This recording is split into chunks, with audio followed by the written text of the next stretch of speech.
Just what on earth is Gazoo Racing? Gazoo Racing is a spirit.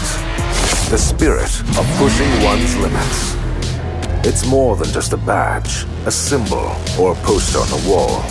Gazoo Racing is Kaizen of competitiveness. It's the rubber hitting the road again and again and again. Fine-tuned on the world's most demanding racetracks. Powered not just by all forms of energy, but also by our passion to accelerate, exhilarate, elevate the Toyota mandate of making ever better cars. Moving not just people, but the human spirit forward. This is our spirit. This is Gazoo Racing.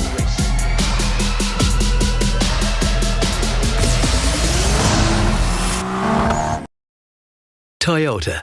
Move your world. It starts with a belief, a mission, a desire to rise through every challenge with our sights aimed at the sky.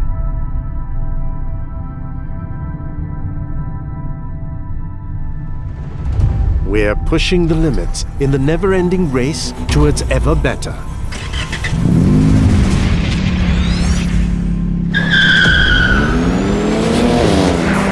Every lap is a discovery of what it takes to accelerate our capabilities.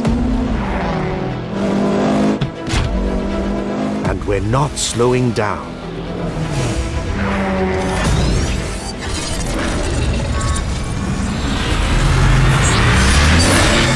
We evolve to satisfy that calling from within. To get the adrenaline racing.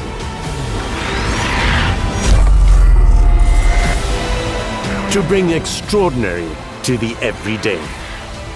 Take on the exhilaration. New Vios GR Sport. Built to thrill.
Good evening ladies and gentlemen, dan kita nak ucapkan terima kasih kerana masih setia bersama live stream kita dari SIC Sepang International Circuit. I'm Nas Rahman, your host for Season 6. This is round 1 of Toyota Gazoo Racing Festival, dan kita baru saja menyaksikan race 2. Today is race day 2. Super Sporting Class dan Rookie Class sudah pun selesai, dan kita insyaAllah akan menjalani 2 lagi race selepas ini. Tapi sebelum itu, kita nak excitekan viewers kita. Kita sedang berada di Public Studio 2.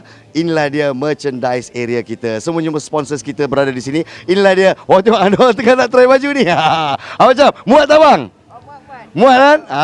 Itulah dia. Nasib baik sopan santun dia try baju lagi. Kalau dia tak pakai baju ni, masalah sikit kita nak tunjuk kat TV kan. Inilah dia GR atau Gazoo Racing Garage kita. Pelbagai merchandise yang kita boleh nikmati. Nampak ni, pitch shirt dia cantik. Oh, merah dia cantik, yang menyala. Dan kepada anda yang nak sporty sikit, long sleeve t-shirt dia kat sini sejuk ya, kita pegang kat sini. Jadi bukan itu saja, tote bag ada, Vios Challenge caps, dan lanyard macam-macam lagi dah ada. Tapi mereka bukan untuk dijual ya. Mereka hanya staff saja. Okay, staff dia cantik-cantik dan sopan santun, but not for sale, okay? Jadi bukan saja Gazoo Racing Garage.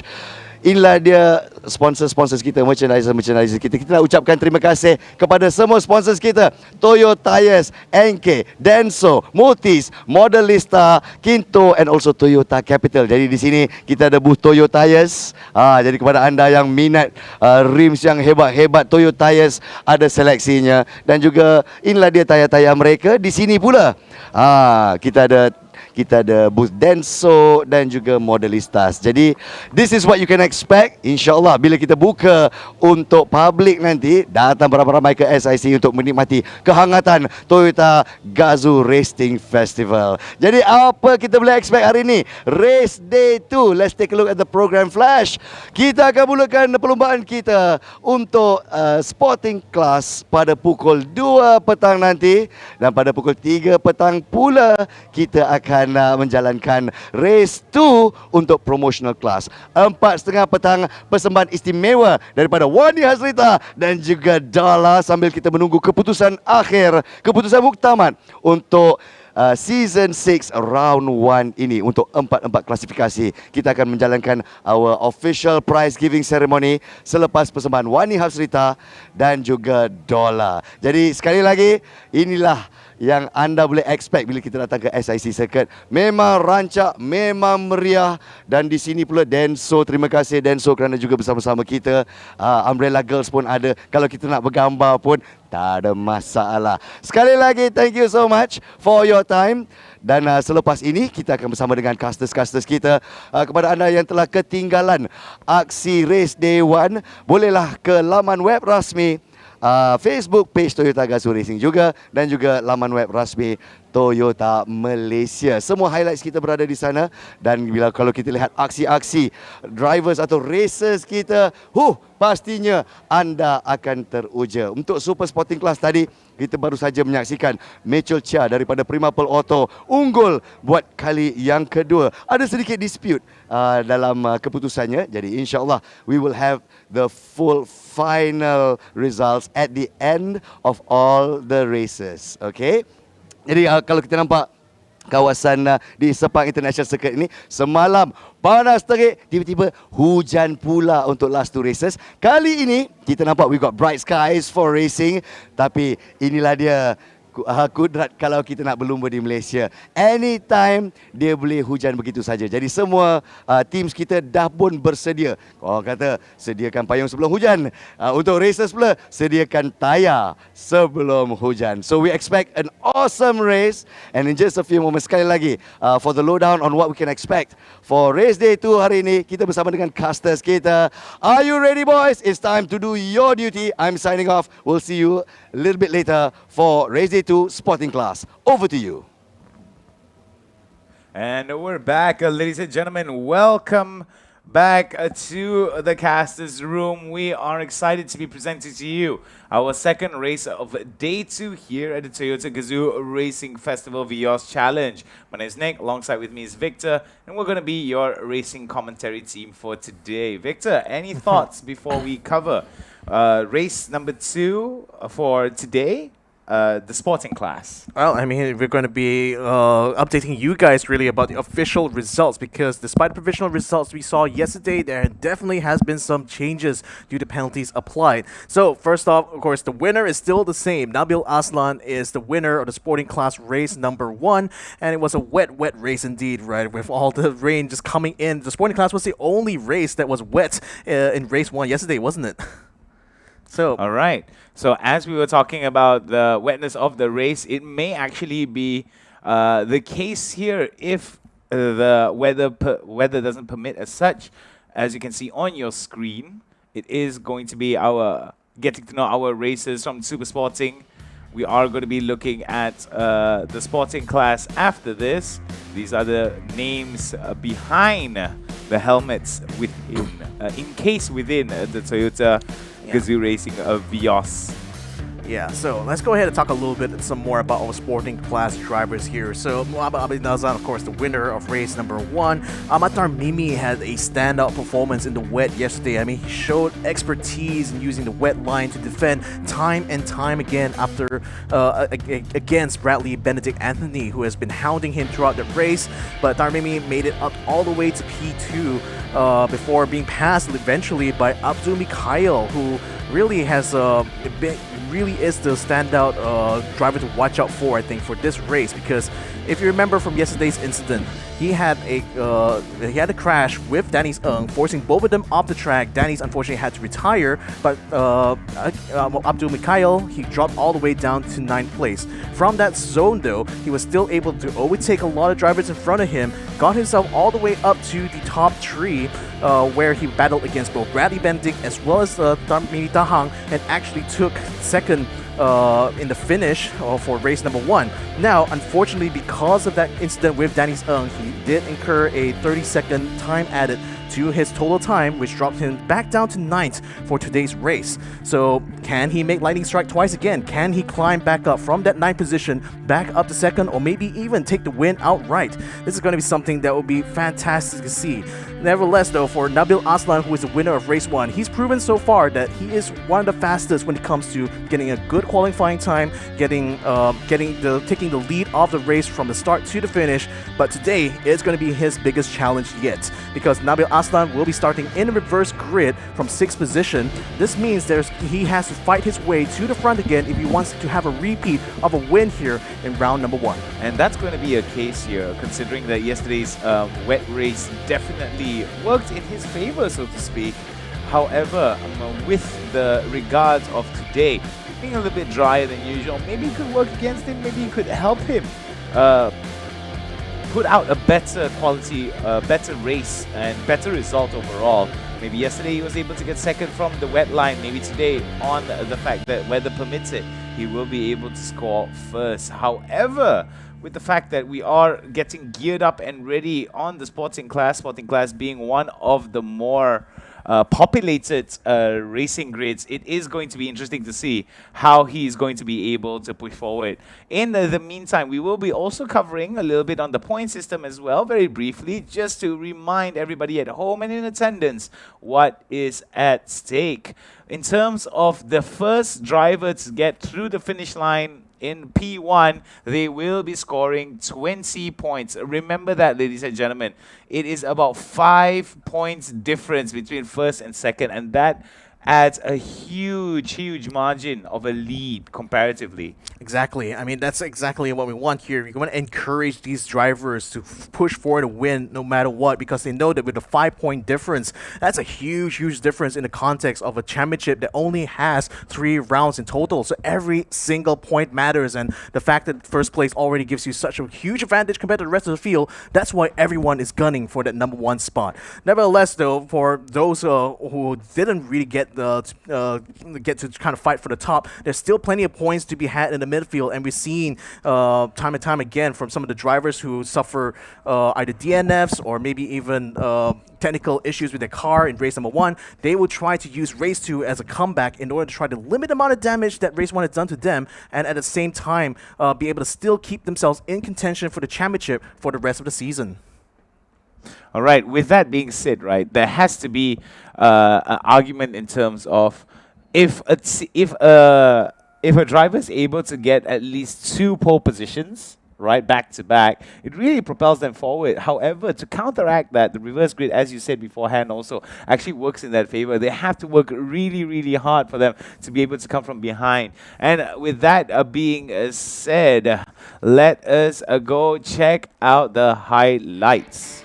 Yeah, so let's go ahead and have a look once more. It For kind what of, happened. sorry, excuse me. Sorry to interrupt you there. We're going to take a look at the vehicle. The vehicle and the track that we are going to go for. Yeah, so this is the Toyota Vios. It's more or less the same kind of platform you will find on the road as well, but this has been completely converted to race standard here. We've got NK rims, TR1 proxy tires. So these are road tires. Not quite the racing slicks that a lot of professional drivers will probably be familiar with, but it does add that layer of relatability to those of you who race these cars on the road. Now, the stabilizing bar from TRD as well as suspension and exhaust manifold provides lots of performance for these cars, so they're certainly very track-worthy vehicles, and with the roll cages also providing themselves the safety up to FIA standards. This is a perfectly pure, thoroughbred race machine here that all our drivers in this Toyota Gazoo Racing Vios Challenge find it such a joy to drive on the track. And I totally agree. I mean, in terms of the vehicle in store here, we do have quite a bit of good feedback from a lot of the drivers here in terms of how it handles on the road for a stock car. And I think it's really, really important to note that this, like you said, is not your readily available Toyota Vios that you're going to be able to just get out of the showroom for sure. You're funny you should mention that, because the fact is a lot of these cars are actually built by the dealerships themselves. Oh-ho. Yeah, so because you'll have lots of dealer teams actually actively competing in this championship, and this provides them even another platform that Toyota has provided to them to kind of show that these dealerships as well can get themselves involved in motorsports, and having that support is very crucial for our pro drivers here, because they will definitely enjoy being able to come here time and time again to the Sepang International Circuit to race their hearts out. 9 turns is going to be the track here, and these 9 turns can basically determine it all here in the 20 laps that the sporting class will race. And frankly, what we've seen from yesterday, I'm going to be expecting a lot from our drivers in race 2 today. Speaking of yesterday, let's take a look at yesterday's highlights there in the wet. It is going to be the sporting class race number 1 highlights that is on the screen right now. Yeah, so here we go. I mean, Nabil Aslan was able to pull away with the lead very handily early on. Abdul Mikhail was chasing him up until a certain point, but before he had to drop back a little bit with HLT Danny Ng pulling him inside. Now the thing is that Abdul Mikhail had a bit of a tap on Danny Ng's back, and that kind of caused him to lose control and spin out completely, beaching himself on the gravel. And Abdul Mikhail was able to rejoin the race, unfortunately dropped all the way down to 9th in total. Now we also saw some action here with Wong Chin Yi going up alongside the cars here, as well as Bradley Benedict having a massive battle here with Darmi Tahang, a standout performer in these wet conditions, because he was able to climb himself all the way to the top 3 and battle Bradley for P2. Now Abdul Mikhail, though, he was slowly working his way up the ranks, dispatching both Kenneth Cole as well as Wong Chin Yi in order to make his way up to the top 3. And from that point on, it was pretty much a sail all the way to the front, as Abdul Mikhail was desperate to at least try to make up some places, knowing that with the incident with Danny Ng in mind, he knew there was going to be penalties, so he knew that he at least would want to try to chase as far up as he can to mitigate whatever damage the penalty might apply anyway. And Darmi Witahang, again, a standout performer in the wet. He demonstrated time and time again that he was still able to keep himself at least a hair's length ahead of Bradley Benedict, but all of that got interrupted once Abdul Mikhail was able to catch up to him, not only dispatching Bradley Benedict very quickly, but with this final lap move here, he was still able to give Darmi Bitahang a run for his money and eventually was able to overtake him outright to finish P2 in race number 1.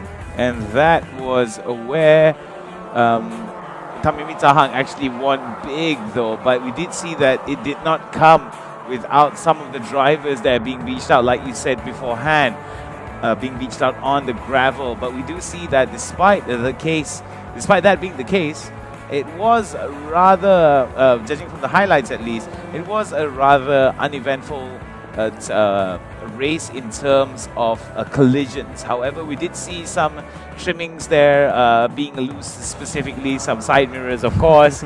I mean, that is a staple here in the Toyota Gazoo Racing Vios Challenge Series, and I do feel that with more progression as being made, I think the collisions as well is starting to be going down at a minimal comparatively to Season 1.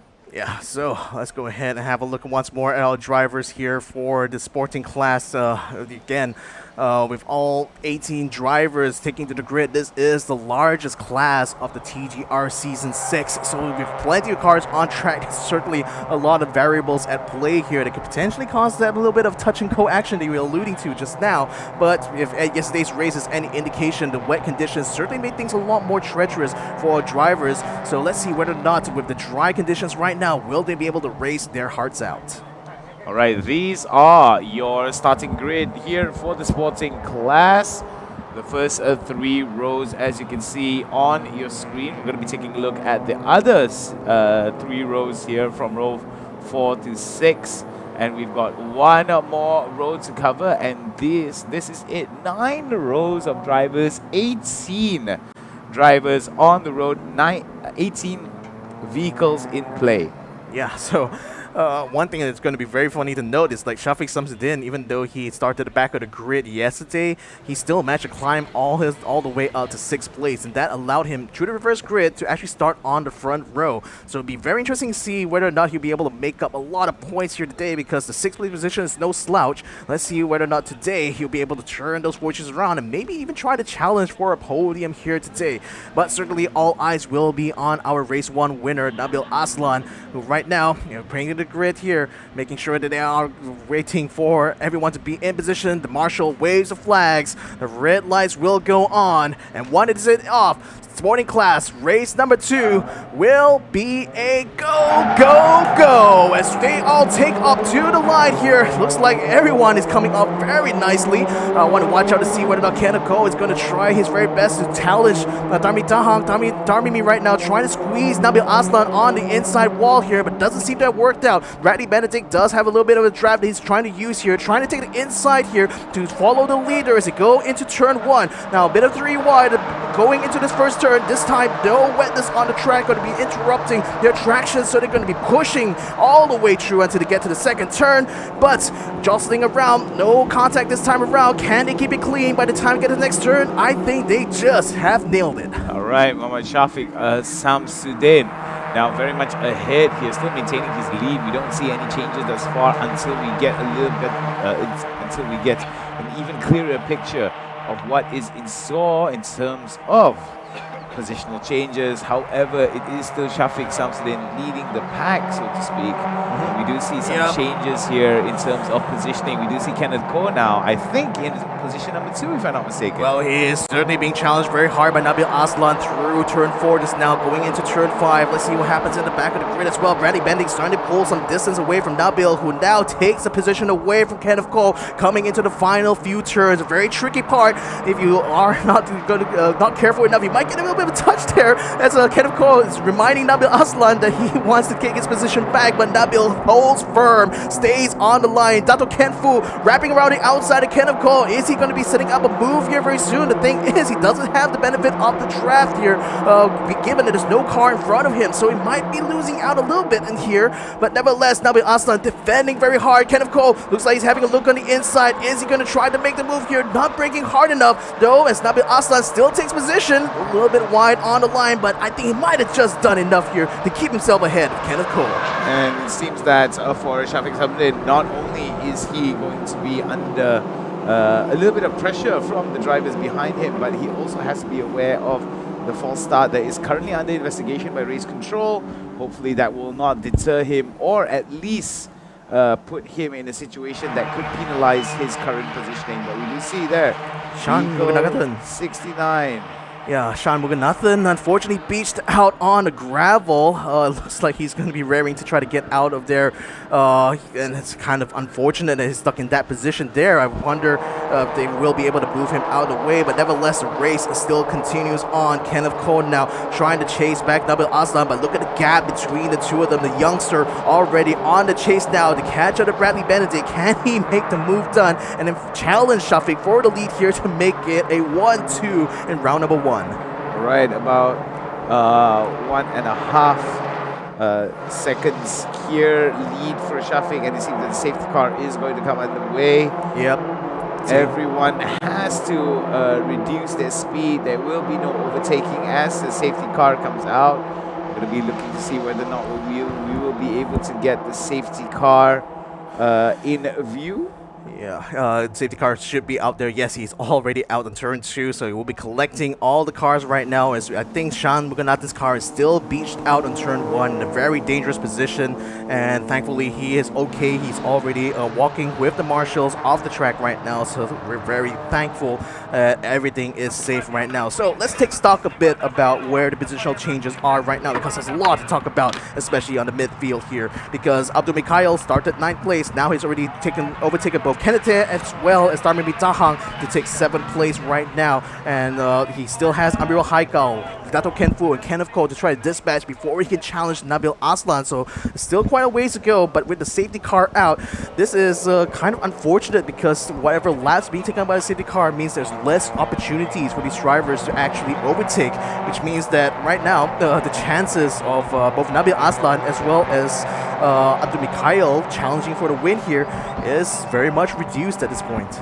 And it could be considered serendipitous in terms of the safety car coming from some of the drivers, meaning that the reduction of speed means that pace will be able to be caught up with, and may actually include some overtaking opportunities for some of the drivers in the middle of the pack as well. For Shafiq Samsudin, however, it is going to be a curse rather than serendipity, mostly because of the amount of pacing that he was able to get outside of that first outside of that first lap, and that is going to definitely stifle his progress here.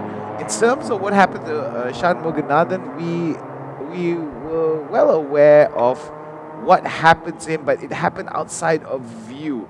So until then, we can only speculate, but judging from the angle of entry, it could have been that he got bumped and he was pushed out of the track limits, putting him inside the gravel for sure. And we do see that with 2 laps already completed, with the safety car in play, it is going to be rather interesting to see how some of these drivers are going to take advantage of this situation.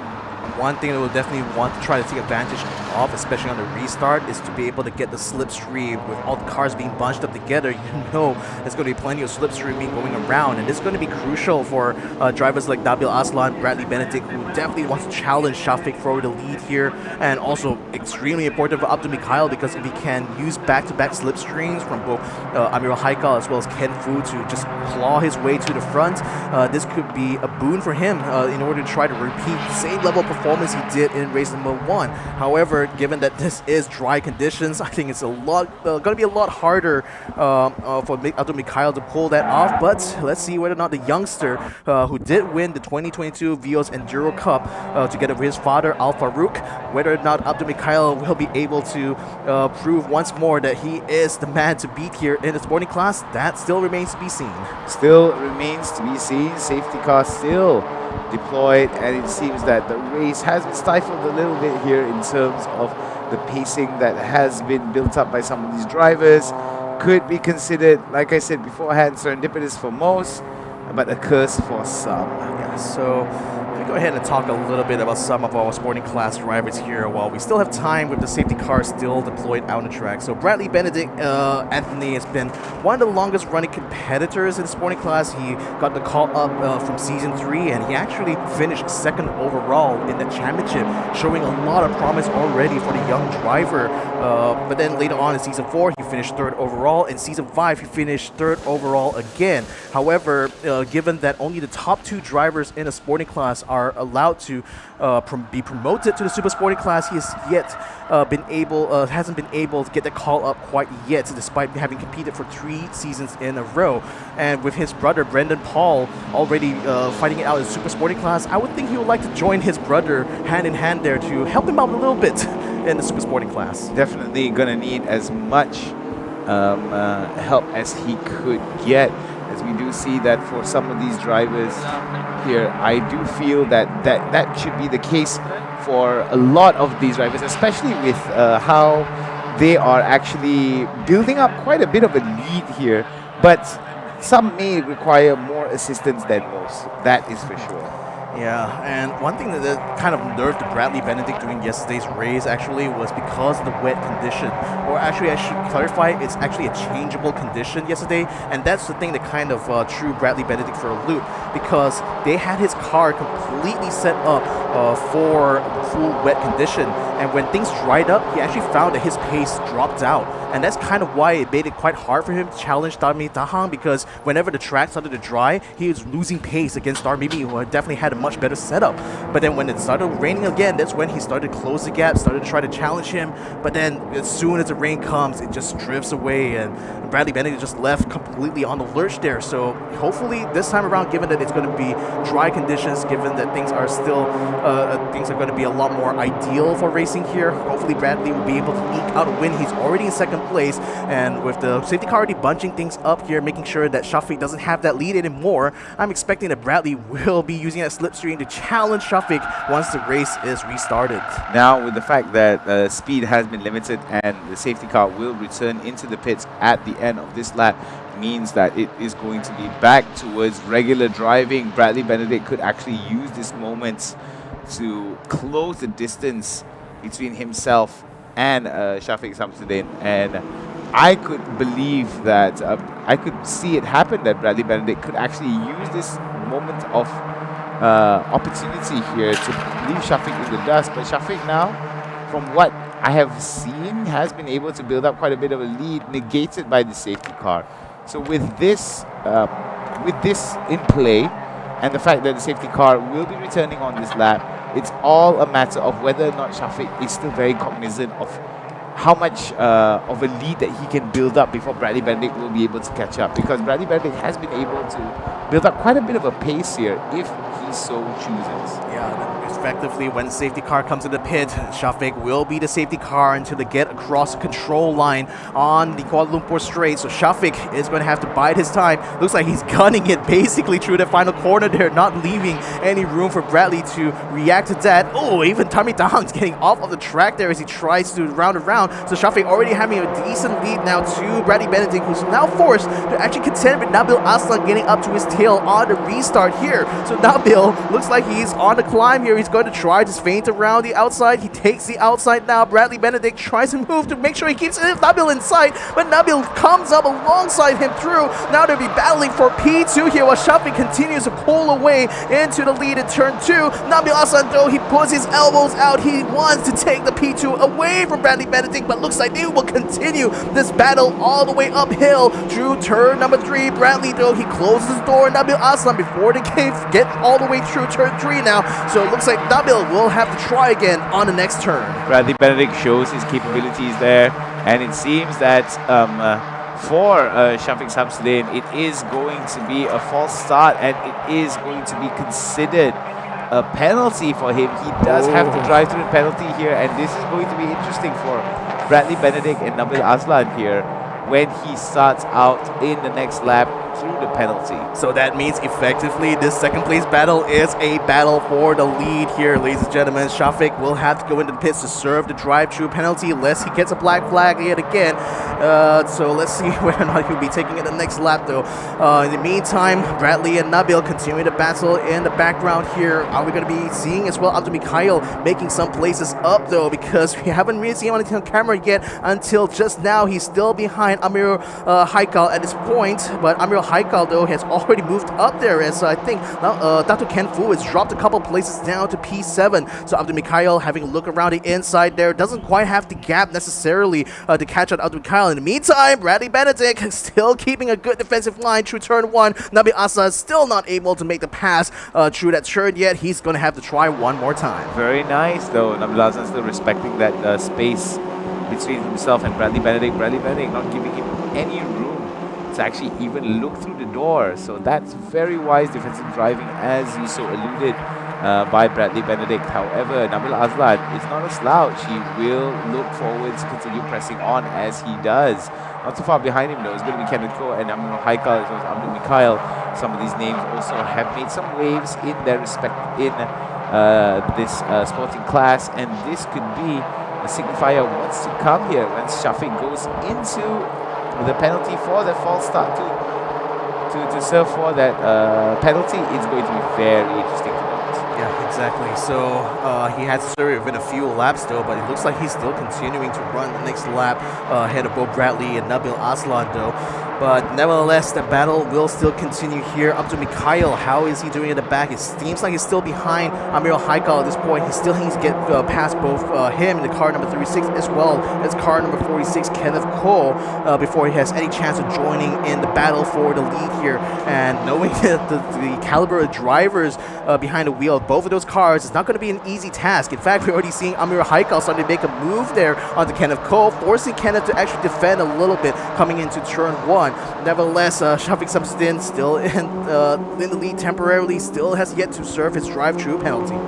And this could actually be it's a dangerous game for Shafiq here, because I do believe that if I were to get into his head right now, it's all a matter of trying to get as much of a lead as he can to minimize the effect of that particular penalty. But here's the thing, even when you go through the pits, you're still going to be more or less by the back of the grid, because you still have to follow the speed limit through the pits.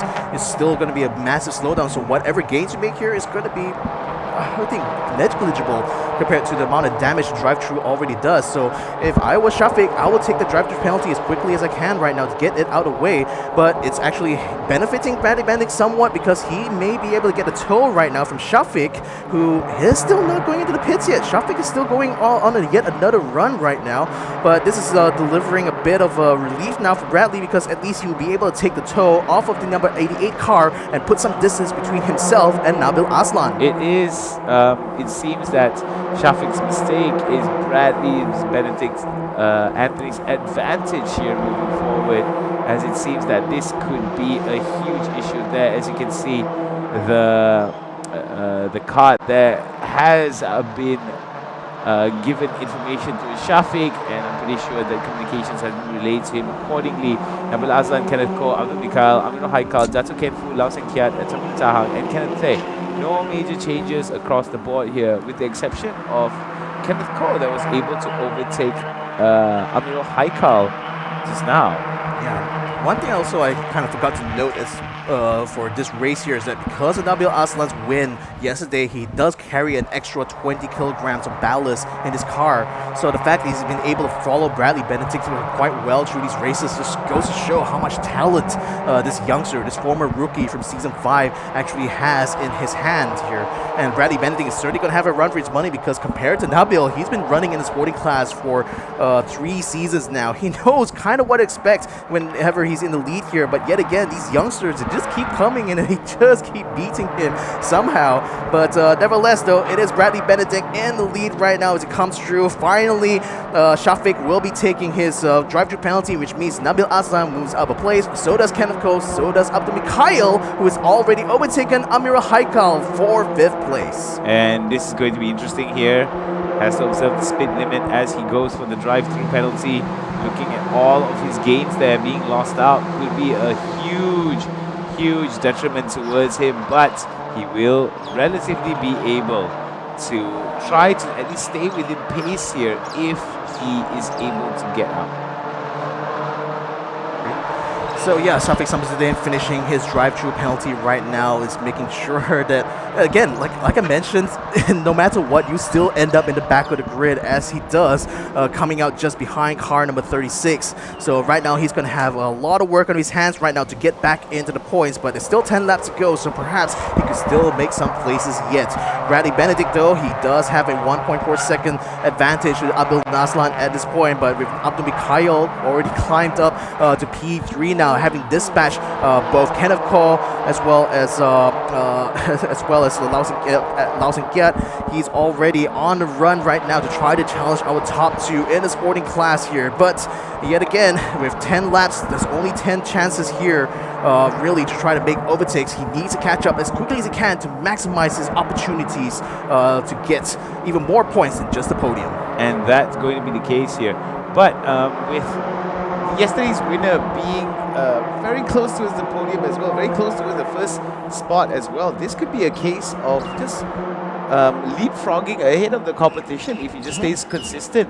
And even if he doesn't lose out, even if he does lose out on that first position here, he will still be able to get a huge margin of points here comparative to others. Oh, here we go. This is going to be round 2. Kenneth Cole and Lau Xinqian have been battling it out since race number 1 and actually got a little bit touchy-feely throughout the midfield that we didn't quite see in the cameras. Now we're going to be seeing it for real here, ladies and gentlemen, as Lau Xinqian has caught up to Kenneth Cole. He wants a rematch, really, of race number 1 here, where Kenneth was able to finish ahead of Lau Xinqian. Now Lau Xinqian is out for blood here, ladies and gentlemen, on the track, and he's hounding Kenneth Cole all throughout turn number 3. He might be trying to set up a move maybe onto turn 1 in the next lap, so let's keep an eye on this. That could be the move that either brings detriment towards him or be serendipitous in another case, all dependent on whether or not the front, the race line that he tries to go and attack into is adequate enough for him to be able to cover that overtake as well as doesn't put him in any danger of spinning out. Yeah, more track limits warnings here, this time for Tamir Tahang as well as Nabil Aslan. So maybe he might be pushing the limit a little bit too hard right now in his quest to catch up to Bradley Benedict. But though, to his credit though, he's already shaved that gap down by 0.2 of a second. So he is making gains somewhat. Just, I don't know whether it will be enough with 8 laps to go. Nevertheless, Kenneth Cole seeing Lau Xinqian continuing to bite down on his rear bumper there. He's not going to let this chance slip him by. Kenneth taking a defensive line through turn 1 now as Lau Xinqian comes in really hot here. He really wants to take away Kenneth Cole's position here to make up for race 1. Alright, so it seems that the collision by Dennis Ng as well as Shan Muganathan is under investigation. We shall have to wait and see what kind of punishments or penalizations that's going to be levied towards Dennis Ng, who is out of the... Is he out? Oh no, he's still in, if I'm not mistaken, and that could be actually a very interesting turn of events here. Well, I mean, again, that's I think kind of answers the question about what happened to Shan. So perhaps a tangle with Danny Ng was what actually resulted in Shan being beached out in turn 1 there. So that could be severe though, because kind of pushing your opponent out and forcing them out of the race entirely usually incurs a heavy penalty, especially if you are at fault. So Danny's is certainly, you know, things. I mean, in the grand scheme of things, if he does finish in 70th place, it's not going to matter too much as far as the penalties go, but certainly it's going to be a bit of a damper for Danny's as far as round 1 is concerned, because yesterday he retired. Today he's going to be facing more problems here, and hopefully he'll be able to take this in stride and look forward to the next round. And speaking of things coming up right now, Kenneth Cole yet again still trying to defend against Lau Xinqian. Lau Xinqian getting a little bit closer this time around, but still not quite within range here to truly challenge Kenneth Cole through turns 1 and 2. Bit of a slide there from the Panglima City Racing Team's car, but it's still Kenneth holding steady there behind the wheel, making sure that he keeps this P4 track position. And that is that's something they need to highlight here moving forward, as we do see that Bradley Benedict already is going to be holding on towards that top position here. He's definitely going to leapfrog him forward, but with the fact that Nabil Aslan as well as Abdul Mikhail and Kenneth Cole are not too far behind him as well, and it could actually still maintain the fact that because Nabil Aslan was the one that won yesterday, in this particular category, it is meaning that he will still be able to enjoy a huge point margin here. And assuming that he ends in a second position, he is going to walk away with about 35 points in general. So far, Abdi Mikhail has been setting the best time of the session so far with a 126.433. So he's trying his level best right now to catch up to Nabil Aslan, but with a 3-second gap still to Bradley Benedict, is still a long, long way to go. But he can rest assured that at least with this pace right now, no one else is going to be a threat right now for his podium position. It's really going to be up to Nabil here to actually catch Bradley Benedict, get the toe from him, and hopefully be able to push him away. Double yellow flags at turn 5 because a piece of debris is still left out on track. Driver's going to have to be careful about that because going at the speeds they're going, especially on a turn like turn 5, which mind you is a very treacherous corner even in the dry, this could be a bit of danger here that perhaps Kenneth Cole and Lao Sinkiat have to watch out for as they are coming through towards turn 3 now and towards turn 4. So will this actually become an interruption to the battle here that's just been absolutely spicy right now between both of these drivers for P4? And that's going to be the case here. With debris on the road, on the track, excuse me, this could actually, like you said, dampen a little bit of the intention of some of these drivers to want to consider making some of these turns out. So this, like you said beforehand, may be that bit of a respite for some of the drivers here to at least reprogram or maybe even reconsider some of their strategies. Yeah, so the flag's still going to be out. Meantime, Kenneth is actually starting to build a little bit more gap. I say that, but then he's gone way off in that last turn there, and that's actually put Lao Sinkiat back into contention here because he does have the toe coming through the Kuala Lumpur straight, and looks like he will maybe want to try to force Kenneth Cole to be a lot more defensive here, going for the fade a little bit. He goes for the dive on the inside. Is he going to be able to break it? No, he does not. Cancel it. Goes around the outside here, trying to keep Kenneth Cole on his toes. Goes to the inside once more. This guy is just painting and just pounding him right behind, asking him to just let me through. But Kenneth Cole says, no, I want to stay in P4. I want this position. I earned it. Let me stay here. And it's going to be a very interesting battle between vehicle number 46 and 71 there, Lao Sinkiat, as well as Dr. Ken Fu. Dr. Ken Fu now more the aggressor than the defender, with Lao Sinkiat playing it a little bit more defensively accordingly. And this could be the case here. More track warnings. Oh, here we go. Lao Sinkiat dived on the inside of turn 4, still living the space though, but Kenneth Cole is forced off the track, and that slowed him down a lot. Now he's going to try to take a wider line through turn 5, but Lao Sinkiat blocks him before he's going to be able to make the move on the inside now. So Lao is doing his level best now to keep his P4 position. Kenneth Cole right now in a bit of a quandary too, because catching up behind him is Dato Ken Fu, and he's definitely savoring this moment right now to see if there's an opportunity for him to actually snatch a position, maybe even 2, as we remember what Naqib Aslan did in the race 1 yesterday. Maybe Dato Ken Fu has seen that and says, maybe I could try that too. All right, for both Kenneth Cole as well as Kenneth Tan, both of them are going to be slapped with track limit warnings here, and that's going to be something that they have to observe. We did see just now that multiple warnings are going to result in an infringement, and that could actually be detrimental towards their positioning. Moving forward, we do see that coming out of turn 3. Bradley Benedict still very much in play here, still holding on towards the lead. No changes across the board here except for Lao Sinkiat, who is able to improve his positioning from 5th to 4th, leaving Kenneth Cole back in the dust. Oh, bit of contact there. Is that Shafiq going onto the grass there, trying to come back here against car number 95? Oh, big crash there with the Zakin driver there. Oh my goodness, both of them off the track, and oh, that is so sad right now for Tommy Witahang, a standout performer in race number 1. It looks like his front right tire is completely gone. Shafiq though, he looks like he's still able to roll. He's trying desperately to get back on the track right now, but man, what an absolute tragedy though for car number 70, Tommy Witahang.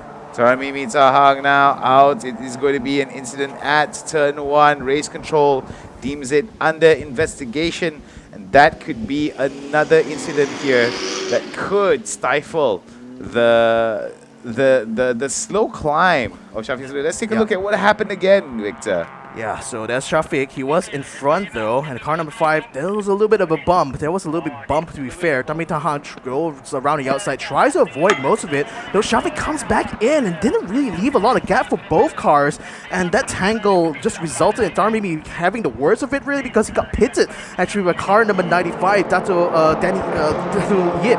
So, oh man, I mean it's such a messy situation, especially going into that turn, but quite frankly, I don't know what exactly was Shafiq thinking, kind of turning in there when there's very little room to go. Perhaps he was still desperately trying to keep the position, but this frankly has may have actually ruined not just his race, but Darmi Tahang's as well. Shafiq Samsudin's vehicle there, two tires went off the ground with 3 laps remaining. Debris still on the track here. Oh, and the tire on the front right we gone. do see one of the exhaust manifold now starting to touch onto the ground here. The sound could definitely be very much an interruption, but look at that though, the damage that has been accrued by Dr. Danny Yip though. Still not stopping him from racing ahead though. Yeah, I mean, unfortunately, I think he has to make the slow trek back to the pits, but hopefully he wouldn't be forced to stop on the track because we're 2 laps ago. Right now, Nabil is actually caught up to Bradley Benedict, so will he, despite all of this chaos, still be able to challenge Bradley for the win here, or will Bradley cruise to a race 2 win here? It is all up to these 2 youngsters, the younger being Nabil Aslan, who is in P2 right now, and Bradley Benedict, the young star in the sporting class, is still holding on to the lead. So car number 95 still limping its way through the track here. Is he going to become a bit of an obstacle? I hope not. He's still coming around to his turn 5. The leaders are just coming to turn 4. Hopefully he'll be able to get to the pits just in time and not interrupt this battle here. And speaking of battles, Lau Sin Kiat still ahead of Kenneth Cole, who right now is defending very hard against Dato Ken Fu. He's already lost 1 place. He does not want to lose another, and at least with the tow that Lau Sin Kiat is providing him, that's actually giving him more tools at his disposal to attack or maybe even defend at the same time. He's going for the dive here through turn 4 right now. Lau Sin Kiat not giving any breathing room, forcing Kenneth to give him a little bit of a love tap in the back, but still Lau Sin Kiat holds firm, holds strong. He wants this 4th place overall. Dato Ken Fu though, he might have some other ideas going around the outside of Kenneth Cole through turn 5, turn 6. He will have to switch back, he will have the track position, and will he be able to get past Kenneth Cole before the final few turns, drifting their way into turn 8 right now? Kenneth still holds firm and still stays at P5. With 2 more laps to go, this is going to be the final lap. Our drivers now will definitely consider pushing the pace for sure and pushing the limits of each of their vehicles to try to get the level best opportunity to improve their positioning. Overall, we do see that today's race for the sporting class has already taken out Shafiq Samsudin, Tamim Tahang, Dennis Ng, as well as Shan Benadin today. But Bradley Benedict Anthony, though, unfazed by all the chaos around him here, mostly staying away and isolated from it, but still, the fight for position 1 still continues between Nabil Aslan and Bradley Benedict, with Bradley Benedict in the lead. Yeah, but the problem is there's not much gap now. There's a lot of gap between Nabil Aslan as well as Bradley, so I don't think he'll be able to close the distance unless he makes some heroics at the final turn here. Maybe shades of his brother, but the distance I fear is a little bit too great going to turn 5. So for the most part, Nabil just wants to keep it clean and keep it safe. Bradley Benedict as well, his heart must be pounding out of his chest right now because he knows he's on track now to take the win here in race number 2. Nabil Aslan still chasing closely behind here as a round towards turn 9 and get to the line here. The checker flag celebrates as Bradley Benedict takes the win in race 2 for the sporting class. And it seems that the Anthony brothers will celebrate this change of luck for sure. With what's been happening, it has been a rather interesting run for both the Anthony brothers here, with Bradley Benedict coming out the bigger winner compared to his older brother. Lots of celebration as well from Abdul Mikhail, finishing on the podium, making it 2 podiums in a row in round number 1. What a standout performance here from the 23 Motors car. Dato Ken Fu also celebrating a little bit across the line here. His finish of 6th right now definitely is going to be netting him a lot of points here in the sporting class championship. But with the youngster Bradley Benedict Benedict Anthony staking his claim here at being one of the best drivers in the Toyota Gazoo Racing sporting class. Can he keep the streak going for the rest of the season? I think he certainly has the credentials to do so.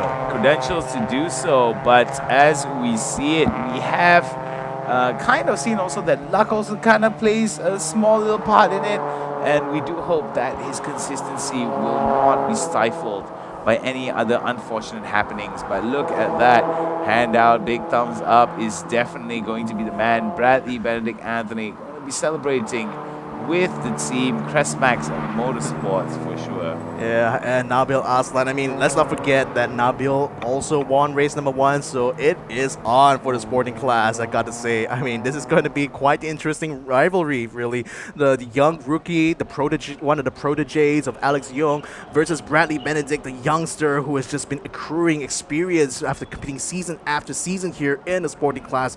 Finally, can he make his mark in this championship here? Can he finally get the call up to the super sporting class? He's been waiting in the wings for so long, but then today he's proving to everyone right now that he deserves this chance. He deserves a place at the bigger boys table, and hopefully we'll be seeing him there very soon if this keeps up.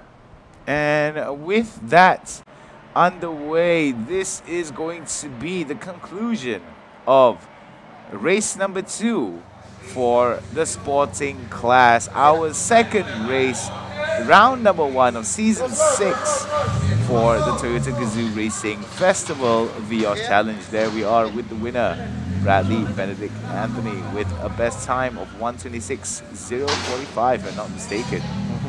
Onto the way bridge it goes. Let's go ahead and recap the provisional results right now for race 2. Bradley Benedict Anthony for Crestmax Motorsports takes the win right now for race number 2, ahead of Axel Sports' Nabil Aslan. Abdul Mikhail from 23 Motors takes the 3rd spot, the final podium spot here, and what a stand-up performance from this youngster, having taken 2nd in race number 1.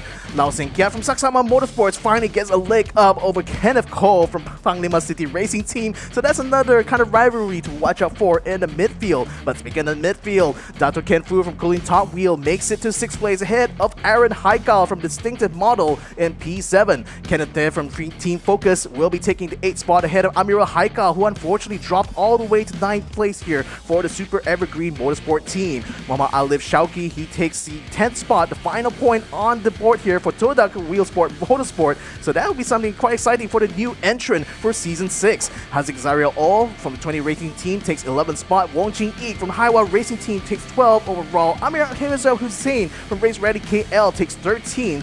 Dato Denny Yit, despite the crash, is still able to take 14th spot though, while ahead of Shafiq Samsudin, who unfortunately had to retire, as well as Darmi Bitahang, Danny's Ung as well, retired with 9 laps to go, and Shan Muganathan unfortunately couldn't get a lot of running here today, but nevertheless, we'll be seeing a lot more of him hopefully in the rest of the season. Not even one full lap completed for Shan Muganathan, but let us take a look at the highlights for those of you who just joined us. This is race number 2 for the sporting class, here round number 1 in season 6 of the Toyota Gazoo Racing Festival Vios Challenge.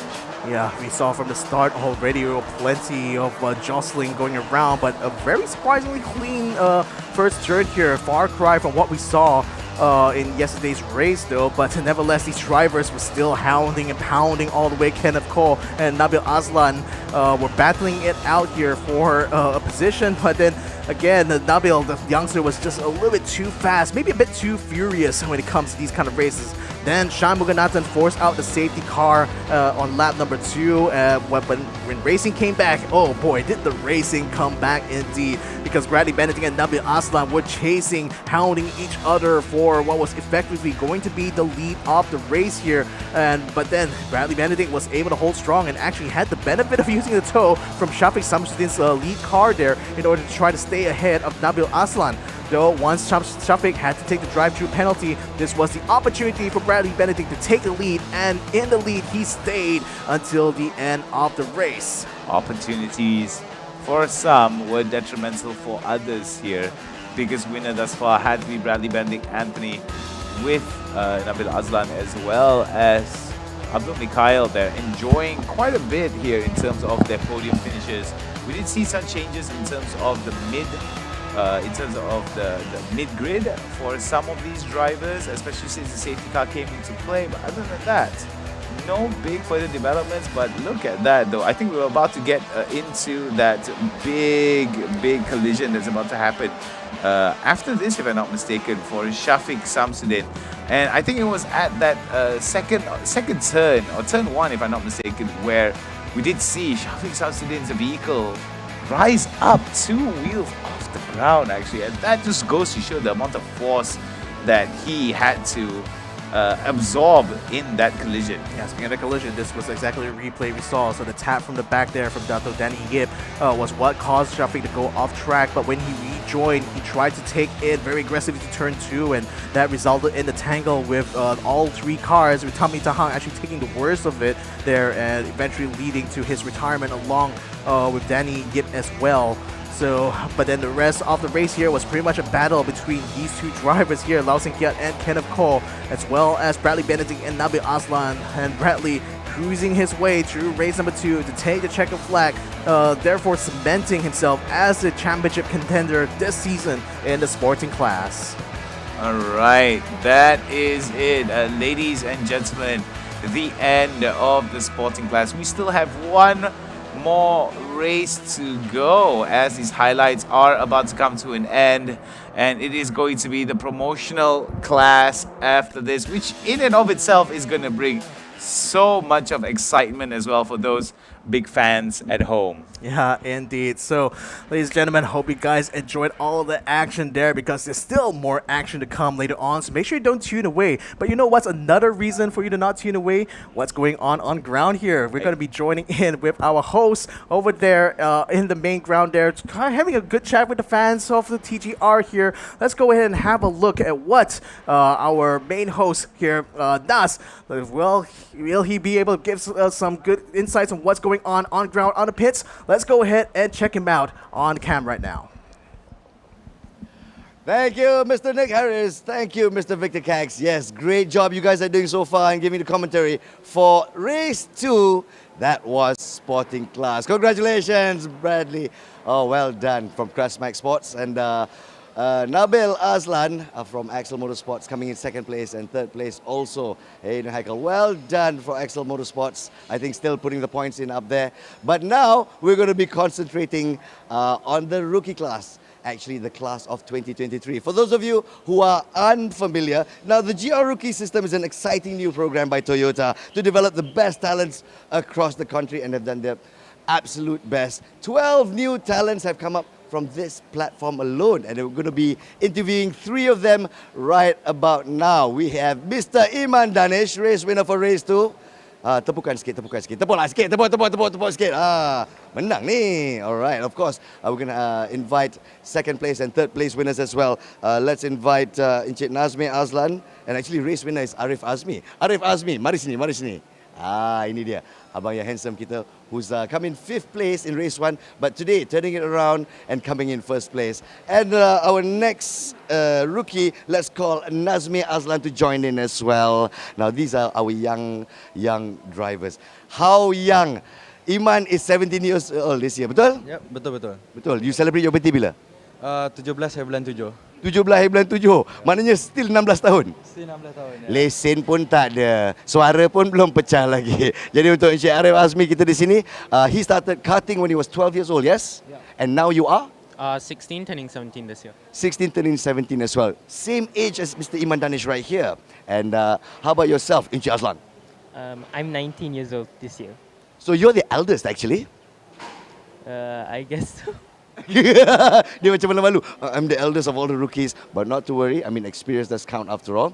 So we're going to ask Arif first, how does it feel from 5th place in race 1, moving up to 1st place for race 2, docking in the points? What are you feeling at the moment? Yeah, it definitely feels great. You know, a lot better than what we achieved yesterday.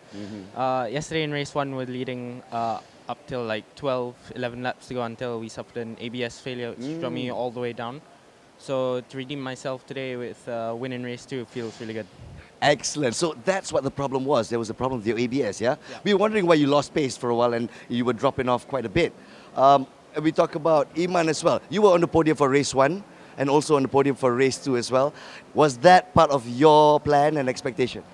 Basically, my plan was to try to finish as high as I can in this championship. So yeah.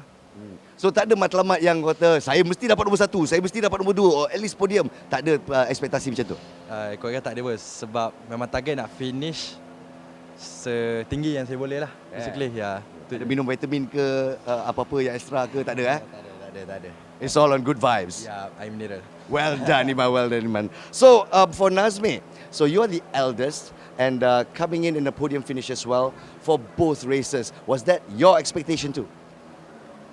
Yeah, it was definitely meeting my expectations, as well as being consistent throughout these 2 races, which is like I'd say my most important goal. For the second race, I feel like I could have fought with Arif here, but during the latter stages of the race, I had an ABS failure. So just like Arif during the first race, but I managed to control it this time.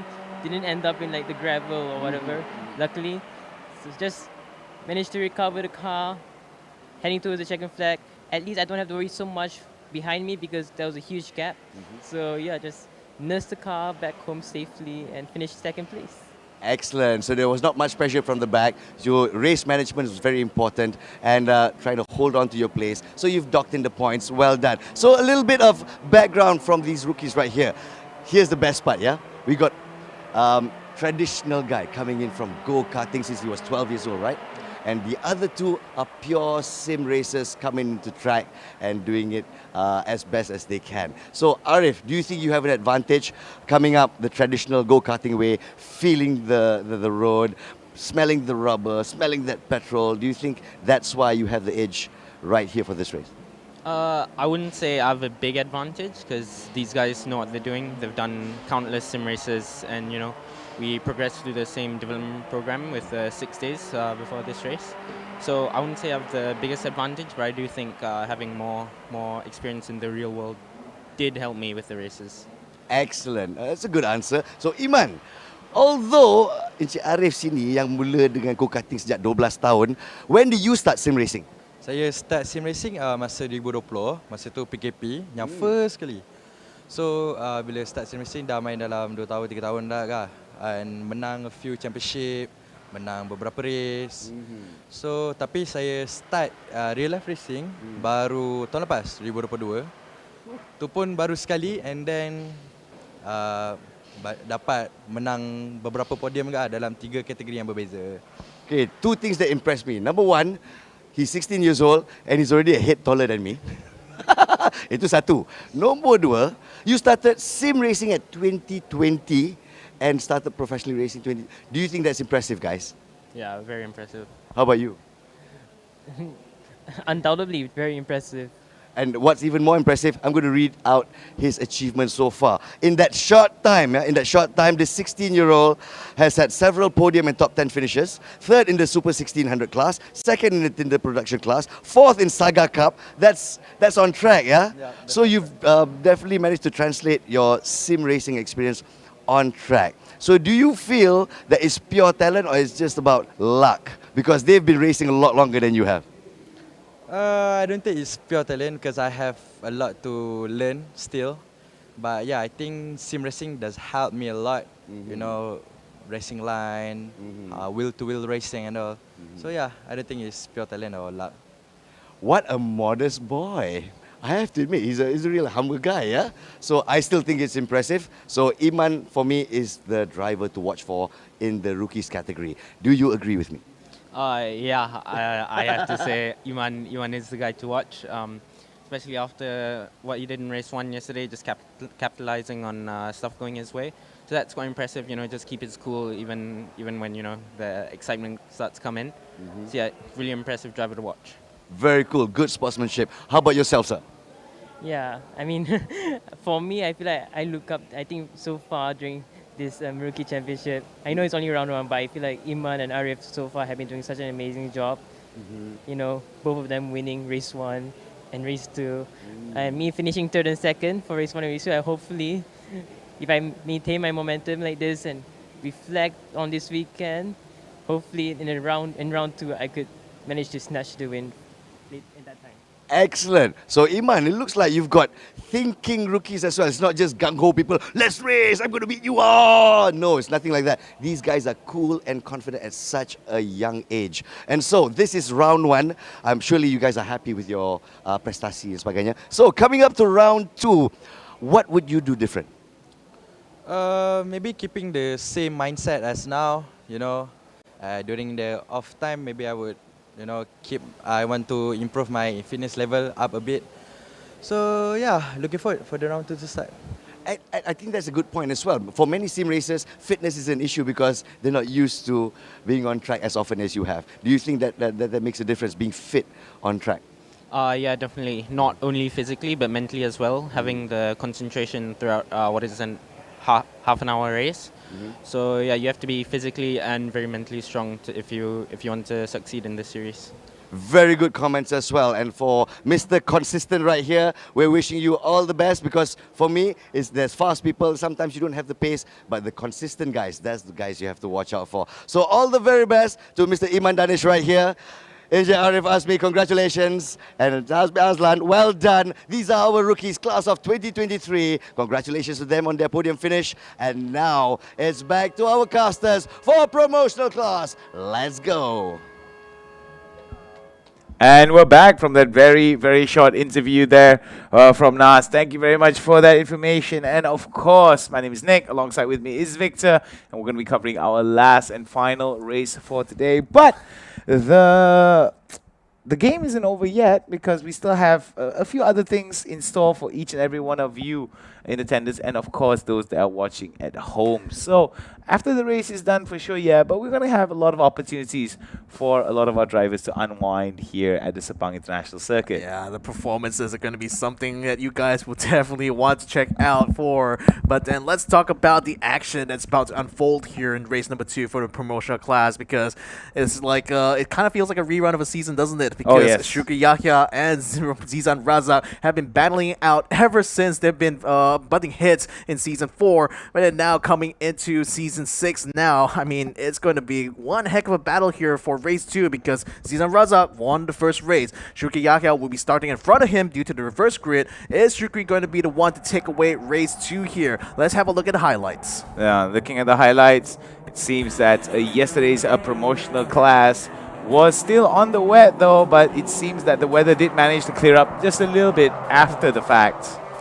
Yeah, and for the most part, Shukri Yahya has been was chasing Zizan Razak very much throughout the entirety of the race, but quite a bit of action here as newcomer into the promotional class, Ezrin Loy, managed to get himself up in 3rd place, and that caused Ahiruddin to try to challenge him for that place. One very, very unfortunate thing was that Shaidatu Afifa unfortunately had to retire in the lap there, and oh, my heart goes out to her, especially not being able to fight it out with the others in the promotional class here today. Hopefully she'll be able to do so in race number 2. Nevertheless, Shukri, this was one of the only chances we saw for Shukri Yahya to try to take the lead away from Zizan Razak, but unfortunately he left too much of a gap through turn 2, and that allowed Zizan to fight back immediately and retake the lead of the race, and almost stayed there he did, though Shukri did try over and over again to unsettle him going through turn 1, but to no avail. The Iron Man is still too strong here as Zizan Razak cruises his way to a win in the first race of the promotional class. Zizan Razak there definitely enjoying a little bit of that ability, but look at that though, the damage that happened, even the tire falling out at that last minute. Luckily enough was able to at least get into the pit beforehand, but looking at some of these attempts from Zizan Razak against Shukri Yahya here, it goes to show that Zizan Razak has been preparing really well, has a firm understanding of the race line, and it was definitely a battle between Shukri Yahya as well as Zizan Razak. Yeah, Zizan Razak taking the win in race number 1, already firing off the first salvo of this battle here for the championship. Ezran Loy also getting himself into the podiums here means that this newcomer might just have more things to show here in this season. And Shukri Yahya, now is going to be his chance here to cement this championship battle here between him and Shukri Yahya if he can nail down a win here today in race number 2. But let's also talk about what exactly is going to happen to some of these celebrity drivers in the back grid. Saidatu Afifa didn't really have a lot of running yesterday. Hopefully today she'll be able to get some good running today and get maybe some points here, because she definitely has been preparing for a very long time to this, and it's just so sad to see that she wasn't even able to get any good running in yesterday's race. All right, 32 degrees Celsius and 37 degrees Celsius for air temperature as well as track temperature. Weather seems to be partially cloudy, no changes of weather whatsoever or no changes of track conditions. However, that could be subject to change considering the unpredictability of our weather. Let's take a look at our promotional class drivers, ladies and gentlemen. Yeah, so these are 9 drivers in here. 4 drivers returning from season 5. 5 drivers coming in new in season 6. So we're going to be seeing a mix of new blood and a mix of the old. But really, the veterans of this race here have been the ones kind of dominating the class so far. So there's going to be a lot here for these newer celebrity drivers to get to contend with this season. So I'm expecting they're kind of hitting the ground running, aren't they? All right. So for those of you who are unaware of why the safety car is really important, whenever there's any debris, any kind of collision or any kind of obstruction on the track, the safety car is to be deployed. And everybody on the track has to abide by the rules set out by following the safety car, reducing the speeds, no overtaking. This is to ensure the safety of all of our participants as well as everyone in attendance. Yeah, so kind of back on the topic here. When we talk about Ayn Edrus, she did have a bit of a tangle with Hefni Sahat in race number 1. So we'll see whether or not they will be butting heads yet again in today's race. Though it will be Ayn Edrus likely that will be starting on the front row alongside Hefni. So it looks like it might be potential for the two of them to continue the tangle, the dance of tango between the two of them through turns 1 and 2. They are coming up on the grid here. Imran Akil had been kind of a bit quiet in the midfield there, but that's mostly because in race number 1, he mostly stayed out of trouble. Most of the action kind of have been happening around him, with Ezrin Loy getting into a bit of a tangle with Ahirin Arhuridin, causing her tire to be dislodged, which is why we saw in the highlights that she went into the pits. Now she's going to be coming back into the race here. Hopefully you're able to get some good points here, but starting from the back of the grid, certainly going to be a tall order for her in order to do so. All right, we're going to be taking a look at the track again.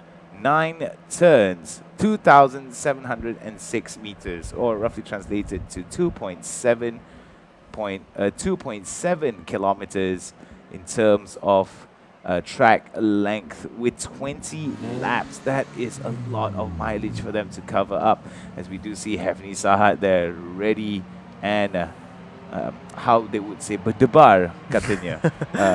The heart is definitely pumping, the adrenaline is definitely dumping, and you know for a fact that all of our promotional drivers here are ready to kick it into gear. Imran Akil there, position number 3, vehicle 26. Yeah, it's quite hard to describe to you what the intensity is like with all the adrenaline running through your veins. I mean, the thing is that the drivers, if you actually get to kind of record their heart rate throughout the procedures leading up to the start of the race, you can see that the heart rate would just constantly be climbing, and reaching its crescendo pretty much in the seconds before the red lights go off. So, you know, the tension is always building up for these drivers coming to these races. But at least with having the running from yesterday, these drivers will know where they sort of stand in this promotional class right now. So it's a matter of, especially for the new guys, it's going to be a matter of how much they can improve within the space of one race here. And these are the grid positionings here. Ayn Edrus is going to be up front with Hefni Saad, followed by Shikriaya, Ezrin Loy, Reen Rahim, and the rest of the drivers. We are going to go underway relatively soon here. It is going to be a minute or two before they will be able to get their starting lap done, and they get underway. Ladies and gentlemen, we do hope you are ready. For those of you who are in attendance on the live stream, do give some support to your favorite celebrities who are racing today. Exactly. Still have a bit of time right now, so this is going to be the calm before the storm. This is going to be one last chance for these drivers to get themselves into the zone, to calm down their nerves, or maybe even pump up the adrenaline a little bit, because especially for those starting in the front row, they're going to be needing a lot of that. But even the adrenaline is running very strongly through the veins of our fans here, cheering on from the top of the roof here of the paddock. They are certainly here to cheer on their favorite drivers in this promotional class, hopefully to see them actually take the checker flag with hopefully a win.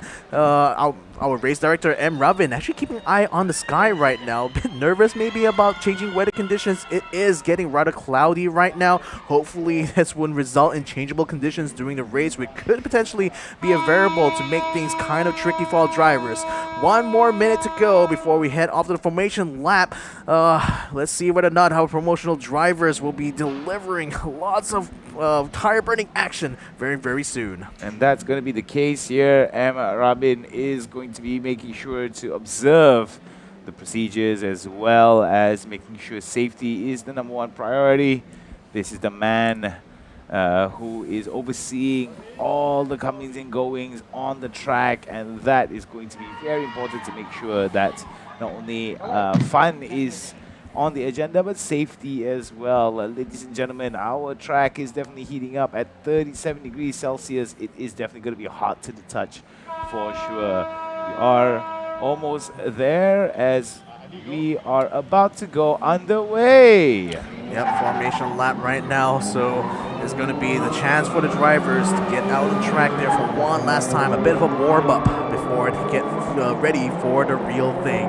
And especially for those starts, you know, you don't want to do the same thing like what Eddie Liu did earlier on during the Super Sporting class, where he stalled the car on the start. You know, if you dump the clutch too early and your engine dies on the starting line, that's it. You're going to lose so many positions there trying to get the car restarted. And by the time you do, you might be facing an arduous task of climbing from the back of the grid, which is pretty much going to be on the cards here for Ahirin Ahiruddin because of that tangle that she had with Ezrin Loy, resulting in her front left tire being dislodged. She lost out on a good opportunity to actually challenge for a podium position yesterday. Can she do the challenge again today, though? That remains to be seen. Ayn Edrus, Hefni Sahad, Imran Akil, Ezrin Loy, Shukri Yahya, and Zizan Razak make up our first 3 rows, and our next 2 rows are going to be Reen Rahim, Ahirin Ahiruddin, and Shaidatul Afifa.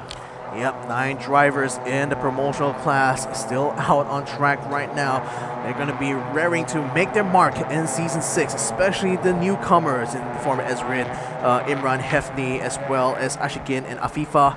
These drivers here have been taking full advantage of the level of support that Toyota has been providing with them, not just the cars, but also an expert crew to ensure that the cars are set up just the way they like it, and to also handle any sort of mishaps or repairs that needs to be done. And kudos to the team, because it's literally only one pit crew that's handling all 9 cars, which is a far cry from the other classes where, you know, they literally only have 1 or 2 cars to contend with. So these crews deserve all the credit right now for making sure we have all 9 drivers back on track here for our second race for today. Formation lap has been done and dusted. It is going to be a matter of time before we get underway.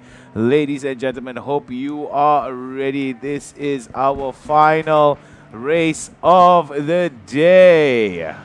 Okay, and Robin has his hand on the trigger. Oh, I think someone just jumped the start a little bit. Oh boy, lights are gone off, and finally they are going underway. Yellow flag has been waved though, so I think there might be a bit of a procedure infringement, but nevertheless the drivers are still going absolutely to the limit here. Ayn Edrus, of course, still in the lead. Car number 66, Hefni Sahat, trying to be on the side there, but look at Shuki Yahya. He's already caught up to Ayn Edrus, already catching her even before they get to the turn, and he comes into the lead into turn 1. Ayn Edrus now being overtaken by these 2 vehicles here. It's going to be very interesting to see how she's going to be able to come across this. We'll be able to come on the inside lane here. Very nicely done. Very nicely done for Zizan Raza, dispatching Iron Edges as well, so he will be able to continue that chase to Shukri Yahya. Let's see if Ahirin, who on the onboard right now, is trying to chase up to the rest of the pack here, but it's still Shukri Yahya in the lead right now, coming towards turn 4. Is he going to be able to hold it quite well? Because look at the gap that's forming between him and Zizan at this point. Iron Edges still trying to defend here, but look who's coming hot on the heels here. It's Ezrin Loy right now, trying to get back on his podium position. That's going to be very interesting indeed, as we do see that Ezrin Loy is slowly but surely climbing up, and this could be another opportunity for him to actually dethrone some of the more consistent winners in the promotional class here if he keeps this up. But coming out of it here, vehicle number 9 is who we're going to be following. It's going to be Ezrin. Oh no, it's going to be very interesting here. Oh, a little bit of a bump there coming up from that last final turn, heading into the Kuala Lumpur Straight. And this could be an opportunity for him to actually go for it. Iron Edris now trying to go as fast as she can, but no, it is going to likely be Shukri Yahya as well. Zizan Raza still holding on to his position 1 and 2. Ezrin Loy at position number 3. Arin Arihidin having front row seats right now to the action here, trying to catch up to the rest of the pack. As a bit of a 4-wide situation there. The contact as well in front of her. She's going to have to dodge all of the action there as Ahirin is able to keep away from the other cars and still maintain a good position. But look at that, some damage to the cars out on track right now. Who exactly is it with the bodywork dragging on the track right now? Is it Ain Edrus there in car number 9? But nevertheless, car number 66, Hefty Sahat, facing a challenge around the outside there from yet another driver. He's trying to defend with his life right now. Speaking of defense, Shukri Yahya may have to defend quite hard because Zizan is literally quite up against his tail and pushing him all the way through turn 4. Alright, it's going to be a false start on the investigation here for Imran Akil. I think it was him that started off a little bit too. The spirit was there, but had to be very wary of the lights going off. A premature ejection, I think, there from Imran Akil. So that's unfortunately going to be investigated by race control right now, and maybe even some penalties on the horizon. But now we're seeing Shukri Yahya with Zizan Raza tailing behind him. Now it's going to be the battle between them to see whether or not Shukri will be able to pull off the massive defensive effort that we've seen Zizan Raza pull off in race number 1. But now the tables have turned, the script has flipped. Zizan Raza already attacking the inside and already gained a lot of space here. Shukri had to move out of the way there, and that just delivered Zizan Raza the lead of the race right now as he takes away the position in turn 1 and closes the door on turn 2. But Shukri tries to fight back with no avail, not able to get alongside him. Zizan is in the lead. Zizan really well done there to be able to take the lead, and Zizan Razak here could actually catapult himself forward with this lead. As we do see Shukri Raya not too far behind him, Akil has managed to actually overtake Ezrin Loy. However, he does have to go through the penalty, which, as you said beforehand, is going to negate whatever lead that he has. So Akil should actually follow the advice that Shafiq Samsudin failed to follow in the previous race, as to get through the penalty as quickly as he can. So yeah, let's see whether or not car number 37 here, Ahirin Arihidin, trying to go around the inside here. We see Hein Edgers with the hanging bodywork dangling still, but then I don't know if there will be a mechanical flag on the horizon for her, because it's a tiny piece of bodywork, to be fair, but it's still dragging on the road right now. It could potentially present a hazard if she gets another bit of contact. Drive-through penalty for number 26. Warning is already up there, so he definitely should know by this point that he needs to serve that penalty. In the meantime, though, Shukri Yahya continuing to chase Zizan Raza for the lead right now. In 3rd and 4th place is going to be Imran Akil being chased by Ezrin Loy. Ezrin having a look on the inside. Is he going to be able to complete a move? Not quite, though. Unable to outbrake the man in the car number 26 here. He still has to stay in 4th place. But once Imran Akil has to take the drive-through penalty, you know that Ezrin is going to be going into the podium anyway, right? And that's the thing. He's got to be very wary of that. Ezrin Loy will definitely be able to maintain his 3rd position here once Imran Akil hits through the pit here for the penalty. Yeah, so Zizan looking a bit shaky going to turn 4. Shukri keeping the pressure amped up. But man, I mean, imagine having to keep this pressure going for 15 laps here. I mean, Zizan, he's definitely done this before. We saw what he was capable of in race number 1. And Shukri, you know, the thing is that his main line of attack has always been, frankly, only on turns 1 and 2. He had tried a few times before in turn 4, but never really been able to get the gap closed up significantly enough to make the move by the time they get to that last turn. So that's something that Shukri, I think, will have to work on this season, right? Just working on that racecraft here, because as Zizan has proven so far, he's already very fast when it comes to the Sepang North Loop here, and Shukri Yahya needs to be able to up his game somewhat if he wants to be able to keep this challenge for the championship going between himself and Zizan Razak. All right, we're going to be seeing here from the penalty that has been incurred towards Imran Akil. Definitely going to be losing out quite a bit here in terms of positioning. However, he is going to be coming out of the penalty very, very soon and could actually try his level best to at least emulate a little bit of the progress that Shafiq Samsudin had, only without the collision. You know what's kind of cooking up right now? A rematch in race number 2 here between Ezrin Loy and Ahirin Ahiruddin. Now, if you remember for race number 1, Ahirin tried to make a move apparently against Ezrin Loy that was kind of off camera, but that resulted in her sustaining a front left dislodge of the tire. So will she try to be a little bit more cognizant this time of where or how she's going to try to pass Ezrin Loy? We'll see. There's still 14 laps here, so Ahirin, she can definitely bide her time right now. And I think it'll be kind of cognizant for her to just recce and see what Ezrin's lines is and determine where will be the best place to try to attack him, or perhaps try to psych him going into that first turn. And this could be the case here for Ahirin Ahiruddin, because all that she sees right now is going to be Ezrin Loy staying in her way, forming that bit of rivalry here. The rematch is definitely possible, but we do believe that Ahirin Ahiruddin wants to avoid as much, incident as she can here to be able to get into the podium finish.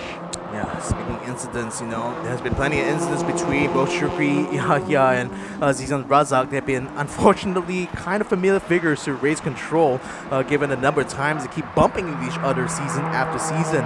But, you know, all that experience and knowledge behind them now, I mean, this is shaping up to be a top-line battle between both of these celebrity drivers here. Zizan continuing to just hold steady in his own line, while Shukri is just constantly weaving around, constantly trying to find a gap or something they can do to unsettle Zizan, but nothing seems to get through. Zizan still maintains himself in the lead here, ladies and gentlemen, and I don't think he's going to be letting go of it anytime soon. With 5 laps already in the books, we have 13 more laps to go. And this could be a signifier of what's to come for Zizan Razak, as well as Shukri Yahya holding on to his dominant positions in their favor here. But Ezrin Loy showing his level best here against Ahirin Ahiruddin. Yeah, indeed. I mean, the gap between them, we'll see when the times update here. I want to see whether or not it closes between the two of them. But so far, between both Zizan Razak and Shukri Yahya is still at 6/10 off a second. So a bit more of a gap now that Zizan's been able to build against Shukri. So maybe he might be starting to pull away a little bit, or is Shukri just backing off a little to try to bide his time a little bit more. Now we're seeing Ezrin Loy and Ahirin Ahiruddin coming across the line right now. The difference between them, half a second. Literally, so there is definitely a bit of a toe that Ahirin is using right now to stay within range of Ezrin Loy, but she needs to be able to get a massive amount of speed.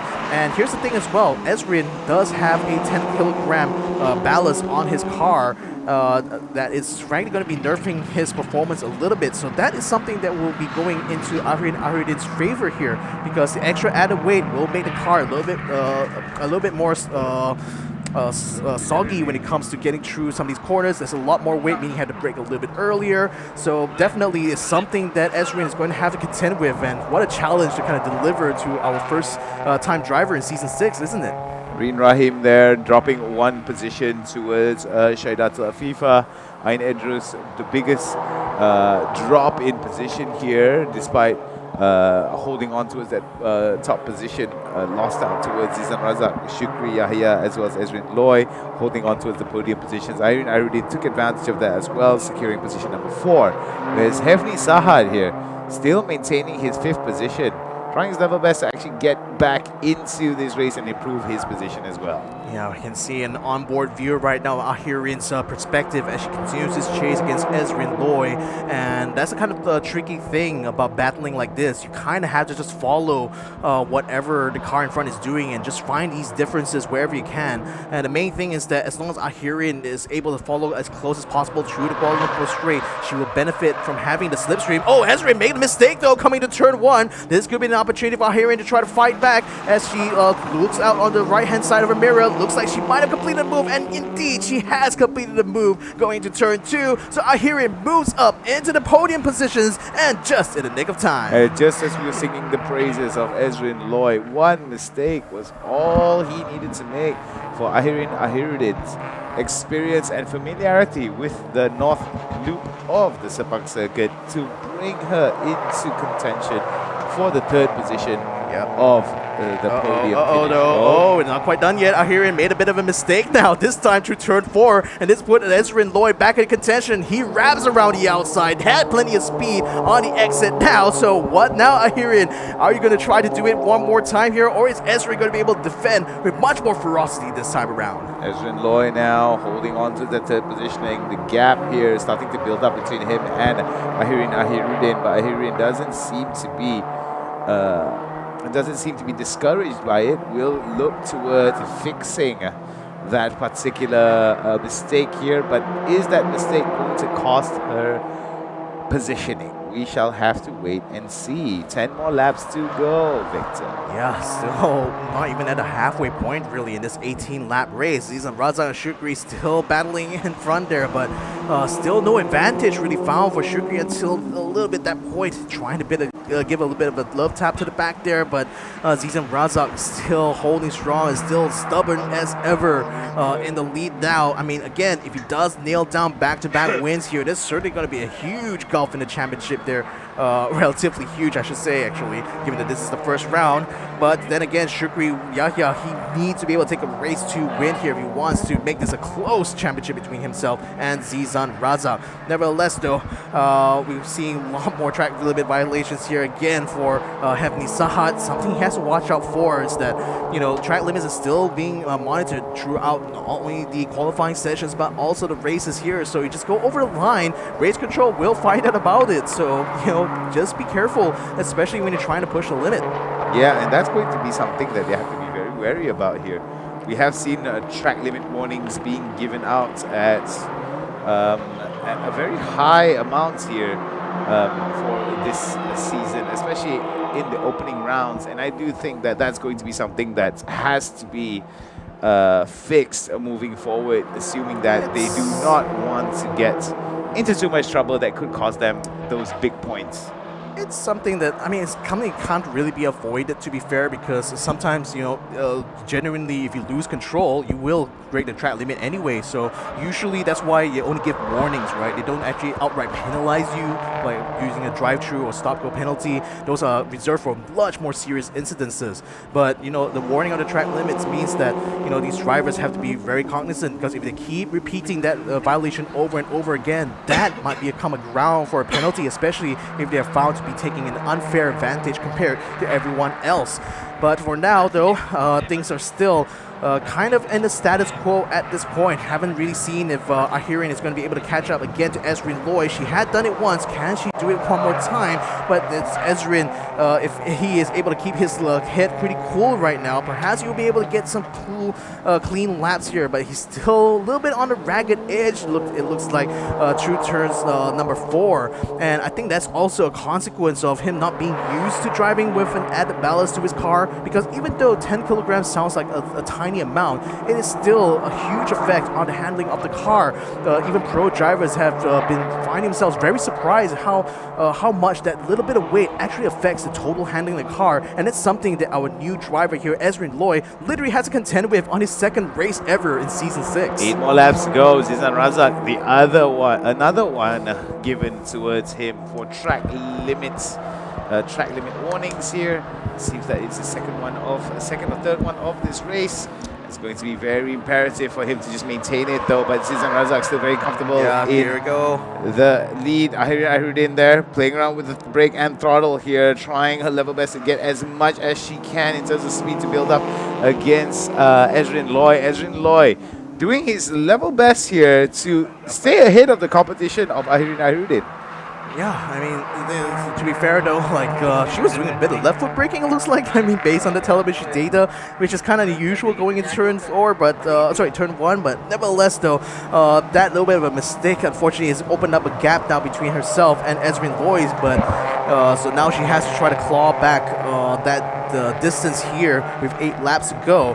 And oh boy, you know, we're talking about track limits now. Car number 8 has done it too many times now that this time race control is like, nope, now we're going to have to see you directly in front. And oh boy, what's happened right now with car number 9? She slowed down very, very slowly here. That is Ayn Edrus, and looks like she's completely lost a front left tire here. Ay, ay, ay. More bad luck striking Ayn Edrus in round 1. And looks like this could be a really unfortunate circumstance here for our celebrity driver.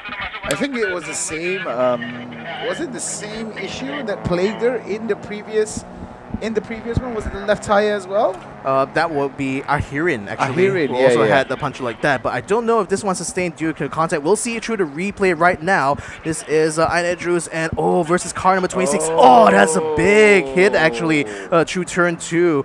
And yeah, that's the thing. When someone's trying to pass you through turn 2, you know, even though the temptation is that you want to dive in order to try to block him, but the problem is once you're alongside, you have to give the right of way. You have to give the space. And this is something that both Zizan Razak and Shukri Yahya are very familiar with, because if you remember in last season, a similar situation erupted between Zizan and Shukri, where Shukri basically did not give enough space to Zizan, and Zizan just rammed into the side of him and costed them quite a lot of points that race because they dropped down a few positions after that. So unfortunately, the same thing has befallen Ayn Edrus here, and with that challenge coming in from Imran Akil, not actually bearing fruit here. He's also dropped all the way down here, though it looks like he's still continuing the run though, as he did not sustain as much damage. Ayn Edrus, though, unfortunately, she will be out of this race here, having to retire the car by taking it off the track. Imran Akil there inside the pit, and it seems that there might be an issue with his vehicle as well. It's going to be very interesting to note here. Yeah, so the pit crew is already coming out now to try to check and see what they can do to get Imran Akil back into the race, because even though, you know, he's all the way to back, it's still in the spirits of sportsmanship to want to come and at least finish off the race itself. So they try to bend the fender out right now and just inspecting the damage to see whether or not there's anything else it could do to potentially repair that damage.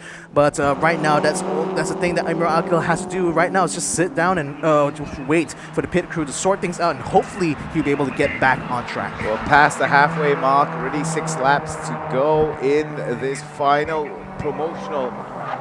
race in the promotional class of today's round of the first opening round of this season, and it has been quite a revealing one indeed here. Some of the veterans, Zizan Razak and Shukriyaya, still maintaining the status quo, still singing the same notes, so to speak, of maintaining positions 1 and 2, sometimes interchanging between one another.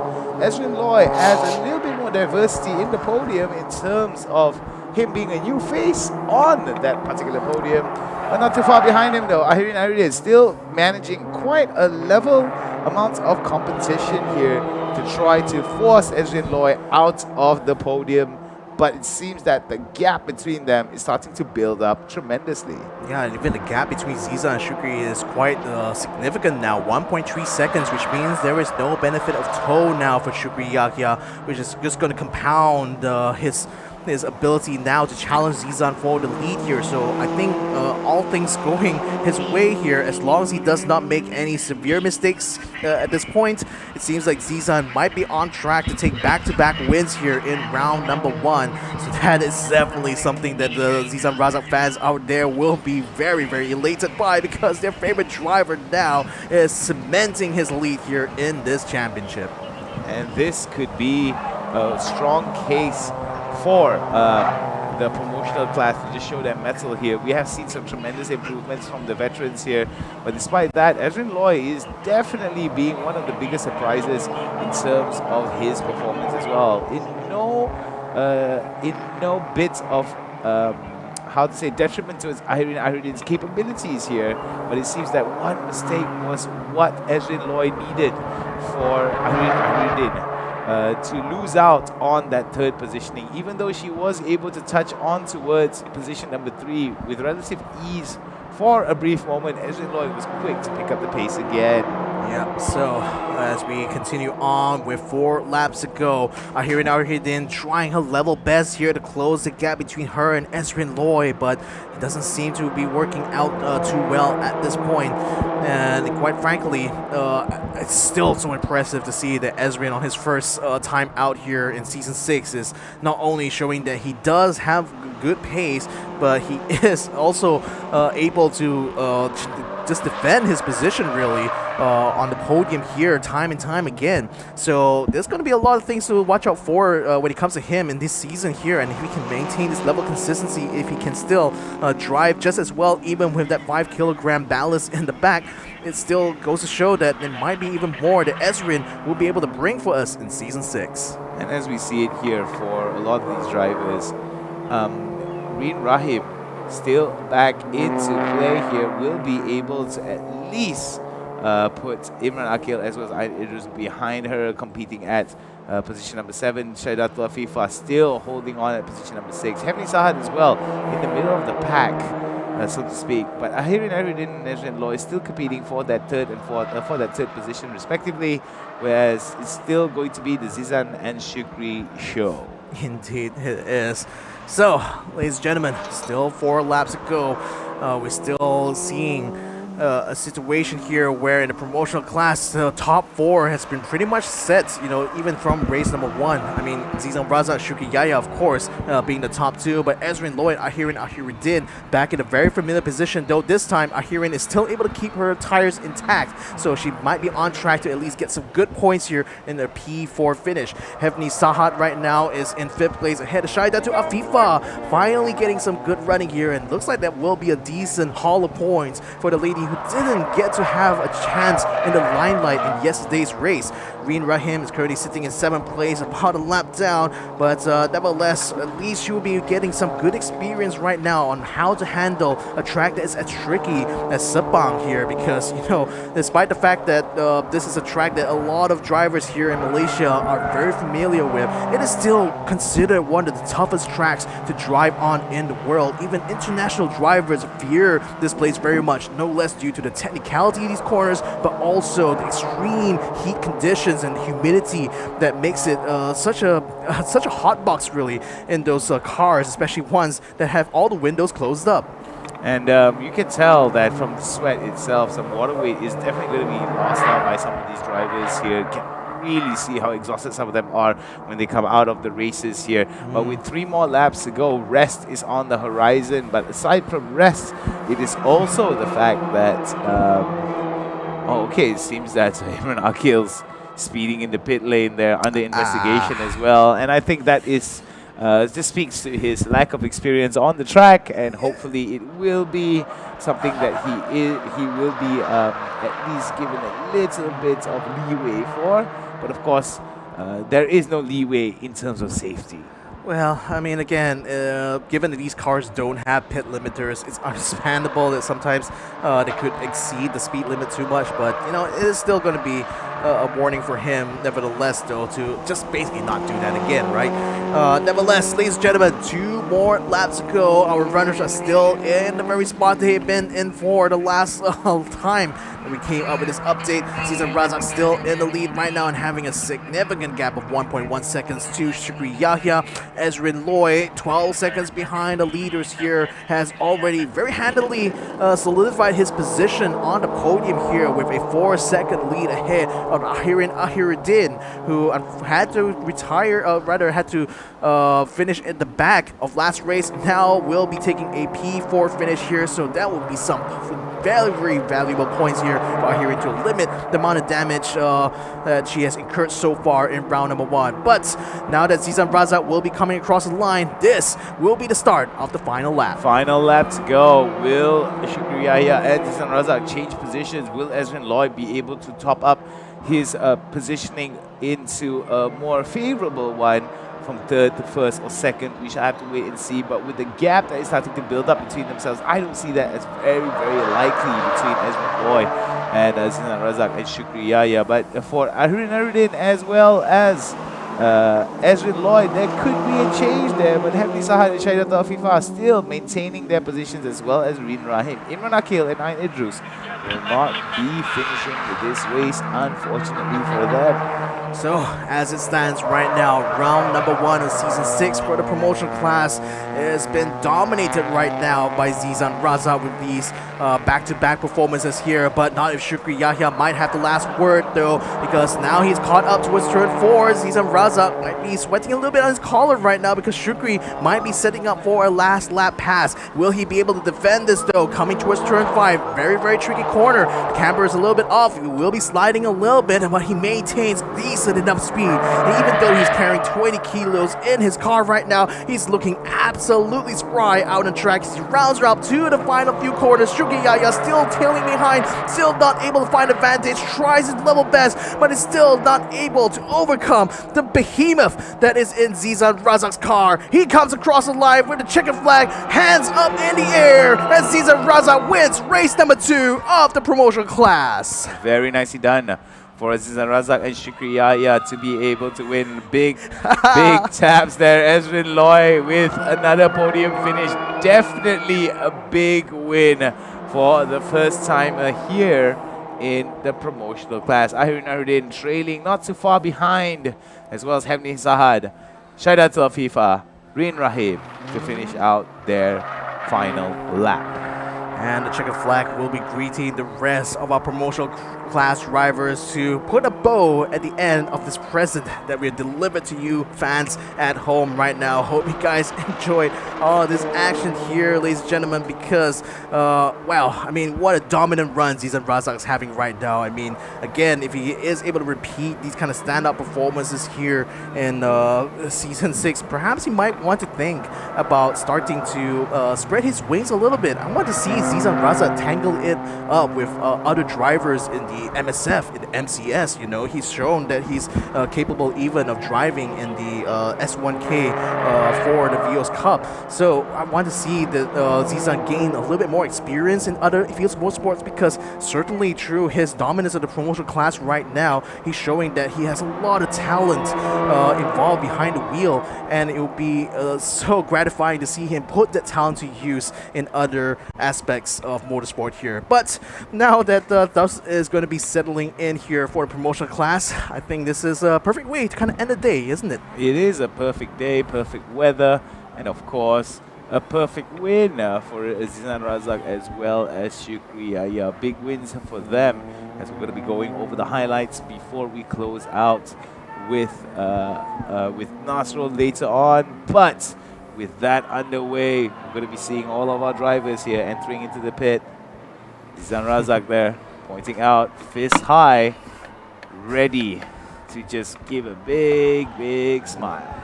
So, I mean, just a little bit of message I'd like to give to the fans out there who want to celebrate with Zizan or any of the other drivers here as they pull into the pits right now. Maybe give them a little bit of space, because they're definitely going to be quite hot and sweaty in those race suits, because, you know, even though we're here inside this air-conditioned booth, and no doubt you guys at home will be in very calm and cool conditions, inside these cars is an absolute hot box. I mean, these drivers will be very much desperate to be able to get out, change out of their suits here, because they will be sweating a lot under there.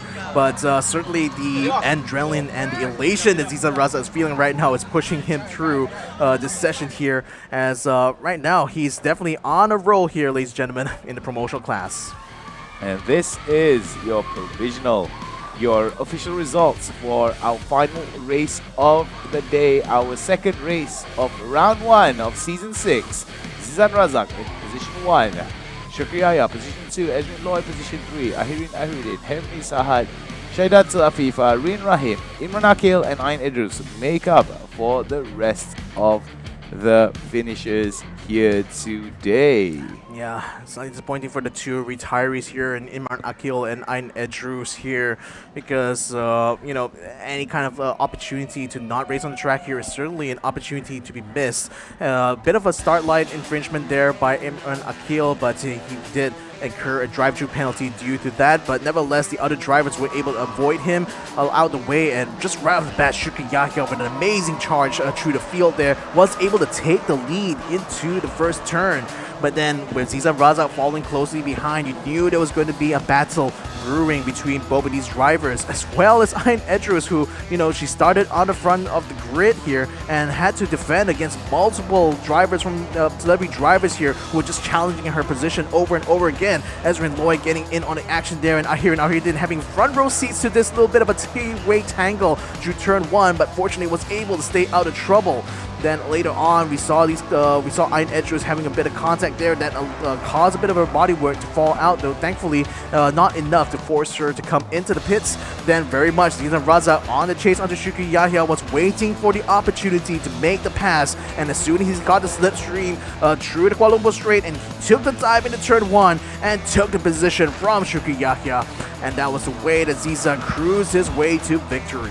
And that is how the story unfolded here with a two-way battle that was rather, not to say rather uneventful, but it was, how to say, more of what was expected in the promotional class here with Zizan Razak and Shukri Yahya, coming out ahead. But we do see here there was some very interesting turns here by Ahiruddin as well as Ezrin Loy, but Zizan Razak as well as Shukri Yahya, they made up for the most of the competition between themselves for position 1.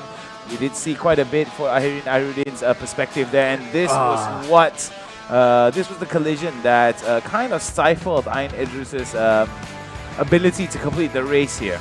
Yeah, as well as Imran Akil, who unfortunately had to take to the pits and took a really long time before he was able to come out and finish at the back of the grid anyway. But nevertheless, though, for Zizan Razak, he will definitely be beaming from ear to ear through his helmet right now, because he knows with these back-to-back wins here in round number 1, it's going to be a tall order for anyone else in the promotional class right now, specifically Shukri Yahya, to challenge him. So maybe round 2 is going to be something to watch out for, because with that round being at least 4 months away, that's plenty of time for Shukri to try to train up a little bit and hopefully he will get something good. And speaking of good things here, Ezrin Loy, second podium position here on his debut season. What a way for the newcomer into the promotional class to make a mark in this season. Definitely the biggest winner is going to be Ezrin Loy outside of the norm here, but Shukri Yahya as well as Zizan Raza there were able to at least finish up on the podium, and I do believe that that is definitely going to be a big win for both of them here, and it's going to be rather interesting to see the point distribution as we move forward. Yeah, so I mean, having been through all the races for today, there been any standout performances you like to highlight throughout all the 3 classes of racing we've seen so far? I think there was quite a bit. I think there was quite a bit to talk about here. There were some really interesting collisions. I felt that for Bradley Benedict Anthony as well, he was able to do really well in the sporting class, come up from behind, much so from the safety car coming into play. There was also quite a bit of interesting turns from Ezrin Loy as well, coming as a newcomer. And also at the same time, we are very thankful for each and every one of you guys who showed up here today. His name is Victor.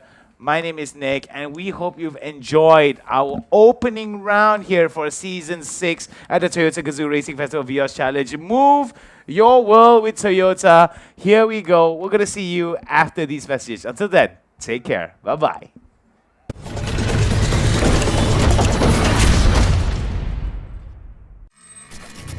Ready, team. We have 5 and counting. If we don't make it, everything goes boom. Package on the move. Release the beast. ETA 1 mic. Standing by. Ready to receive. Package acquired. Inbound. 1 click. Watch out!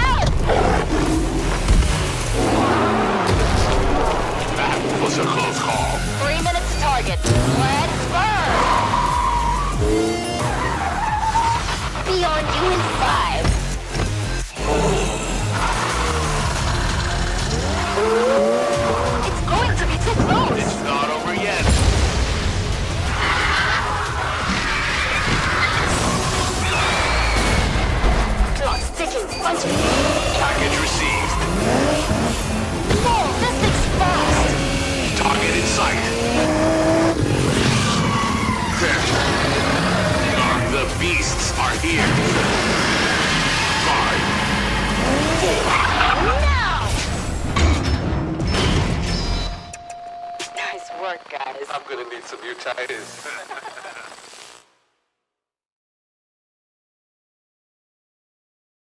Just what on earth is Gazoo Racing? Gazoo Racing is a spirit. The spirit of pushing one's limits. It's more than just a badge, a symbol, or a poster on the wall. Gazoo Racing is Kaizen of competitiveness. It's the rubber hitting the road again and again and again. Fine-tuned on the world's most demanding racetracks. Powered not just by all forms of energy, but also by our passion to accelerate, exhilarate, elevate the Toyota mandate of making ever better cars. Moving not just people, but the human spirit forward. This is our spirit. This is Gazoo Racing.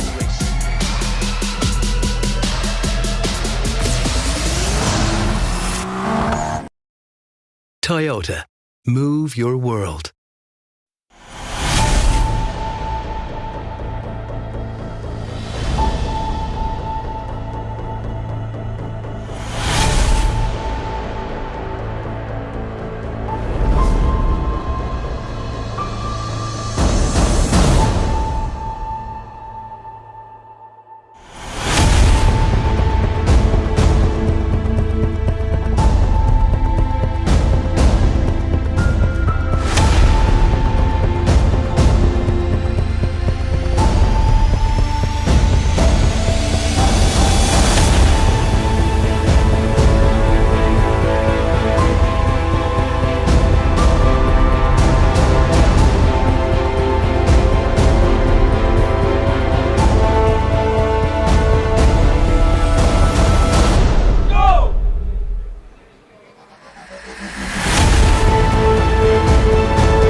Toyo tires.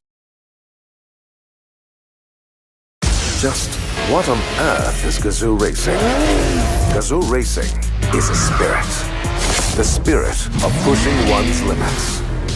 It's more than just a badge, a symbol, or a poster on the wall. Gazoo Racing is Kaizen of competitiveness. It's the rubber hitting the road again and again and again. Fine-tuned on the world's most demanding racetracks.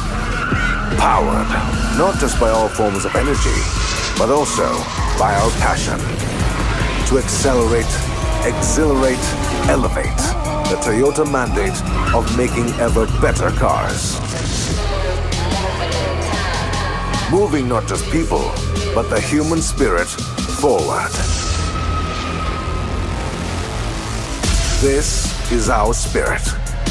This is Gazoo Racing.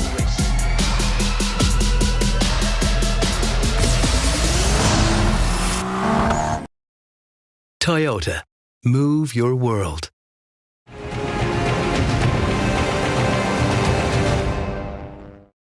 一言で言いますと家族的でプロフェッショナルなチーム、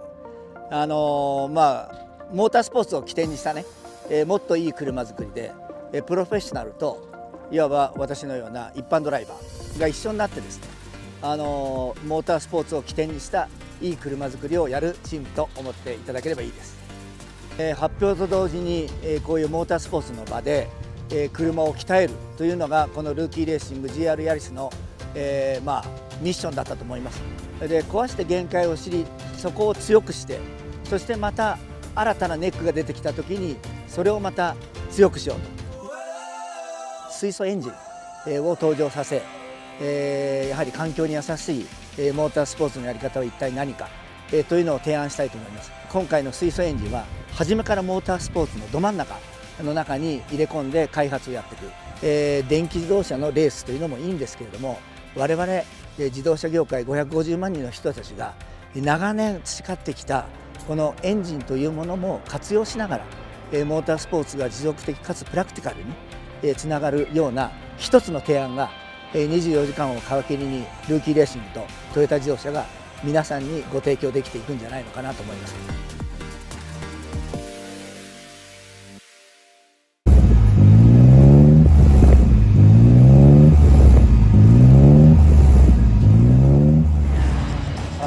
水素エンジンというのはガソリンに代わって水素をタンクに溜めてそれを燃料にしてガソリンのエンジンのようにエンジンでそれを燃やしてエネルギーを取り出して走っていくと。トヨタは水素といえば FCEV 未来を出してますから水素でもう車って走ってるじゃんって思う人も多いと思うんです。未来はですね同じように水素を燃料エネルギーにしてるんですけど水素を使って発電してるんですね。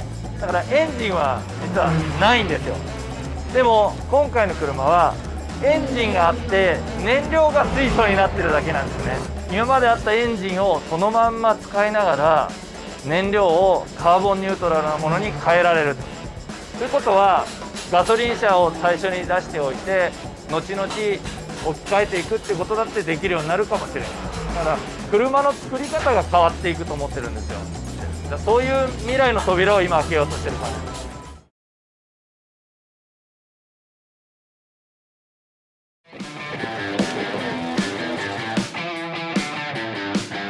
す。水素ってこうエコーっていうイメージがやっぱあるんで見せた方がいいかもしれない。見せた方がいいかもしれない。カーボンニュートラルにおける挑戦の旅が始まりました。このカーボンニュートラル時代において一つの選択肢に絞るわけではなくいろんな今まで培ってきた技術をベースにした内燃機関をもカーボンニュートラルに生き残りかつ発展させる方法があるんではないかと。敵は炭素であり内燃機関ではない。こうした意志ある情熱と行動により10年後20年後の未来の姿が変わってくると思います。一戦一戦積み重ねることによってこうして仲間が増えていること。カーボンニュートラルは共感で動くべき。い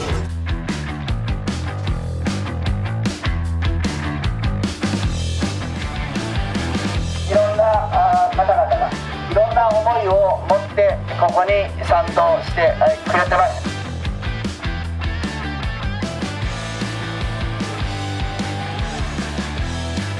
水素エンジンにおける2年目の挑戦、昨年よりも距離を伸ばしました。余分に走った分だけ我々水素社会の未来に我々の情熱と行動でつなぐりたいと思います。ワンチームジャンプ。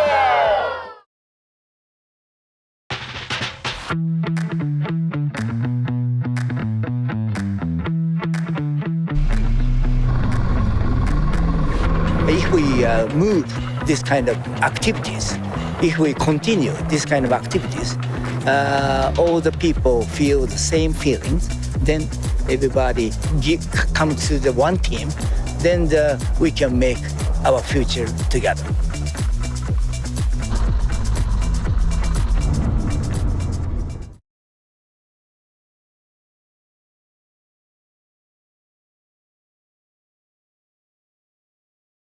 Just what on earth is Gazoo Racing? Gazoo Racing is a spirit. The spirit of pushing one's limits.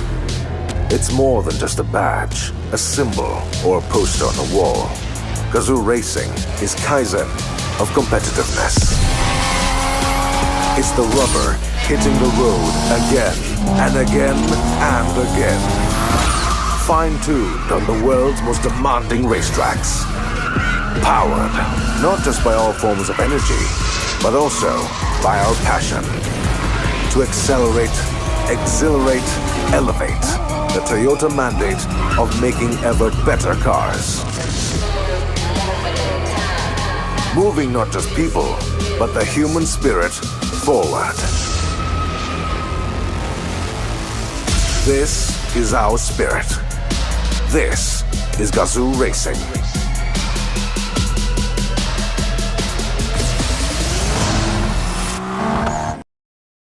Toyota.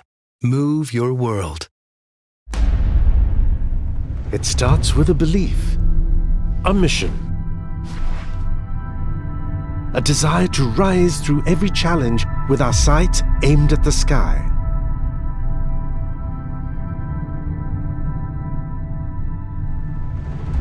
We're pushing the limits in the never-ending race towards ever better.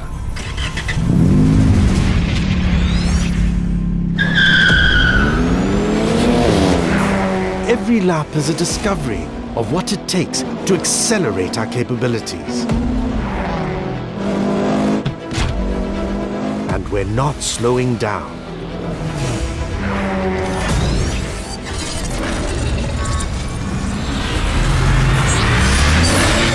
We evolve to satisfy that calling from within. To get the adrenaline racing.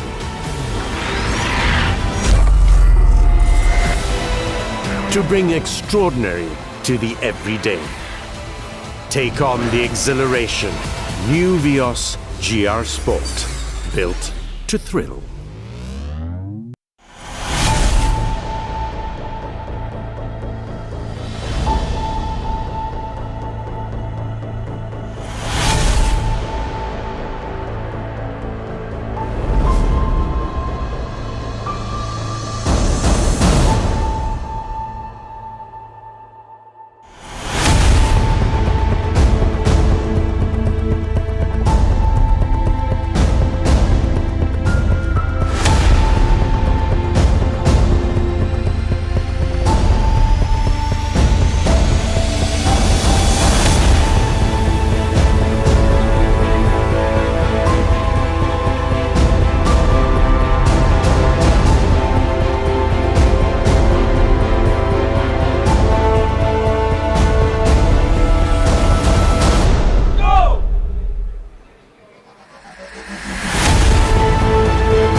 The beasts are here. Guard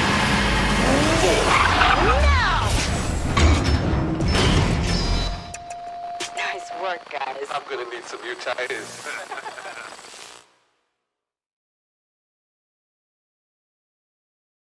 Just what on earth is Gazoo Racing? Gazoo Racing is a spirit. The spirit of pushing one's limits. It's more than just a badge, a symbol, or a poster on the wall. Gazoo Racing is Kaizen of competitiveness. It's the rubber hitting the road again and again and again. Fine-tuned on the world's most demanding racetracks. Powered not just by all forms of energy, but also by our passion to accelerate, exhilarate, elevate the Toyota mandate of making ever better cars. Moving not just people, but the human spirit forward. This is our spirit. This is Gazoo Racing.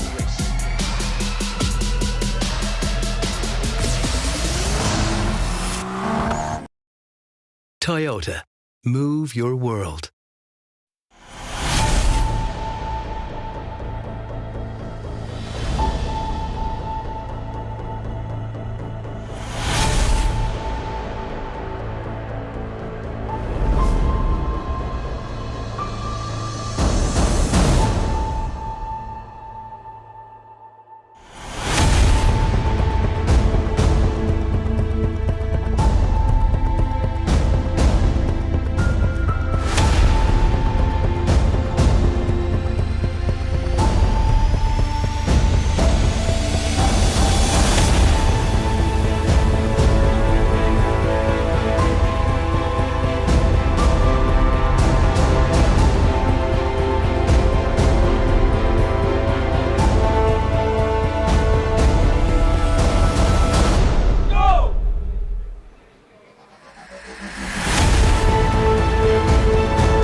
And we're back, ladies and gentlemen. Terima kasih kerana masih menonton secara langsung di atas talian. Saya Nazrul Rahman tetap menemani anda untuk Race Day 2 Toyota Gazoo Racing Festival secara langsung di Sepang International Circuit. Of course, this is the beginning of musim yang ke-6 kepada anda yang baru saja bersama-sama kami dan nampak link tu tiba-tiba, kita klik lah, kita tengok apa cerita Toyota Gazoo Racing ni kan. Of course, this is brought to you by Toyota dan insyaAllah 4 classes have just finished their final race. This is Race Day 2 and we're about to interview the winners from sporting class. Semuanya muda-muda. Inilah dia tema untuk Toyota Gazoo Racing musim yang ke-6 ini. Darah muda, darah panas, darah yang berjaya. Kita menjemput Muhammad Nabil, who's champion of Race 1 for sporting class and coming in second place in Race 2. Dan kita bersama dengan champion kita for sporting class Race 2, Bradley. Come on now, Bradley Benedict Anthony dan Crash Max. And tempat yang ketiga juga darah muda menjemput, alamak abang comel kita, Mikael from 23 Motors. Tepukan untuk pemenang-pemenang kita. Well done. Okay, kita nak bercerita dengan winner lalu. Memang, sila. Bradley, can you tell us how you did in Race 1 and what made it possible for you to come in first for Race Day 2? So, Race 1 was a bit tough with the weather, especially raining. Didn't get the right setup as well. Struggling a little bit here and there. I see. Whole race throughout the race. So, in Race 2, we found a better setup for the drive as well. And also it didn't rain today? Yeah, better setup. So, just kept my head down and pushed. Nabil was bringing me throughout the whole race. Yes, he is. He was keeping the pressure on, so just drove without trying to minimum mistakes. This is your second or third season in supporting class? Fourth. Huh? Fourth season. And so suddenly to have someone like Nabil Azlan here, who just came in from rookie class, and suddenly giving you a real challenge. How does that feel? I mean, I expected it from the start. Expected him to have the pace in front because his brother as well last season came from rookie class and he was a champion. So I know what they are capable of. And how old are you, Bradley, if you don't mind me asking? Turning 21 this year. 21 years old. Dia baru saja keluar janggut dan tahniah diucapkan di atas kemenangan anda. Tepukan untuk Bradley kita from Craftsmax Motorsports. Next up, let's go to number 2. This time number 2 lah. Yesterday number 1. So what went wrong this time? Nothing went wrong. It's just that Bradley today was really fast. I did all that I can, but yeah, I think I did my best for today. But good points for the championship. So this time you have to admit that Bradley ran a better race than you. Hard to admit that, but tengok ego dia tu ada tu. Ego tu ada macam gitu. Alright, so this is round 1. Are you happy with your performance? Your first time racing with sporting class? Yeah, I mean, regardless of what happened today, I'm quite happy with how things went out. First round in sporting, good amount of points for the championship. Alright. Just would have liked to win for today's race, but just have to settle in for second. Still good points, but we'll try to aim for double wins for the next round. Very cool, very cool. So Bradley's 21. How old are you again? I'm turning 21 as well. 21 as well. 21 and 21. Congratulations, tepukan untuk Nabil Azlan. Number 1 and number 2. Race 1, race 2. Sekarang, Mikael kita. Dia lah yang paling muda. Dah sampai 17 belum? Sekarang 17 lah. Sekarang dah 17 dah.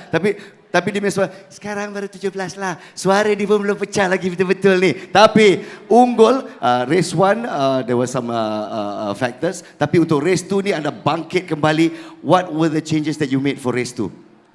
Well, so far sebab semalam, yesterday race 1 kita dapat setup yang bagus. Kereta condition great. Lepas tu sebabkan insiden tu happen, so dia effect kat race 2 ni sebenarnya. Okay. So in the starting kita dapat kejar, dapat make the move, dapat kejar balik. Betul, dapat. I saw you moving up the ranks. Tapi towards the end tu kereta tu dah salah setup sebab kita ada problem kat handling, kita ada problem kat braking. Okay. So kereta tu is not fit betul-betul lah. Because yesterday incident. So kalau lah kata kereta setup dah complete dan sebagainya, mampukah anda memberi saingan kepada Bradley dan Nabil next round? Depends kot. Rasanya ada kot. Kenapa saya suka dia ni kan? Sebab walaupun betapa hebat prestasinya, dia tetap, saya pun tak tahulah sebenarnya kalau saya boleh buat ke tidak. Saya akan lakukan yang terbaik. That's why I like you. Keep that spirit up, Mikael. Well done. Ladies and gentlemen, the winners of Race 2 Sporting Class. We will see you on the podium later on. Yeah? Thank you. Off the stage please. Dan kepada anda semua, itulah dia sedikit wawancara bersama pemenang-pemenang apa yang sedang berlaku di dalam kepala mereka. Wow. Kenapa tiba-tiba bunyi macam ni? Ada sebabnya, kerana kita ada persembahan yang istimewa untuk anda semua yang berada di paddock tattoo ini. Dan juga untuk anda yang sedang menonton di rumah. Kita bawa kembali TGR family member kita yang kita dah lama rindu. Dan dia kembali khas untuk anda semua. Tepukan untuk Wany Hasrita. Halo. Ada. Hi everyone. Hello. Wah, masih lagi saya di sini. Semalam pun saya, hari ini pun saya. Siapa yang semalam tak datang, hari ini baru datang? Wow. Okay. So siapa yang, kejap, saya biasanya bila saya naik atas petas, saya akan aim dulu siapa yang boleh saya tarik nyanyi sama. So ada Oh, masih orang yang sama? Okay, let's go. Kita pedas. Adik mau naik? Jom.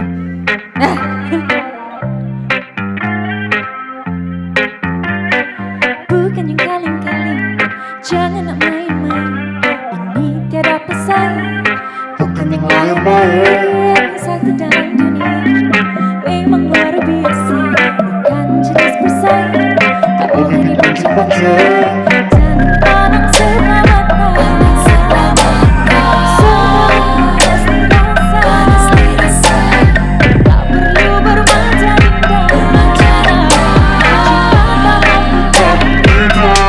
Siapa makan cili, dia yang merasa kalau tak bisa.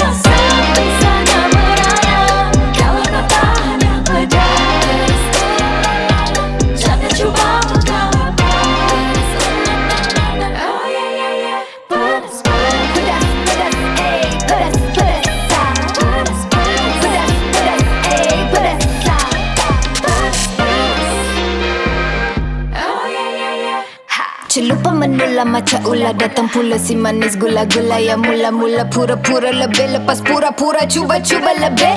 Lama-lama naik pula kepala. Ketujuh petala tanya yang ketara. Pada anak dara tegur ada cara. Cakap ada cara. Jadi fikir sebelum bersuara. Ha.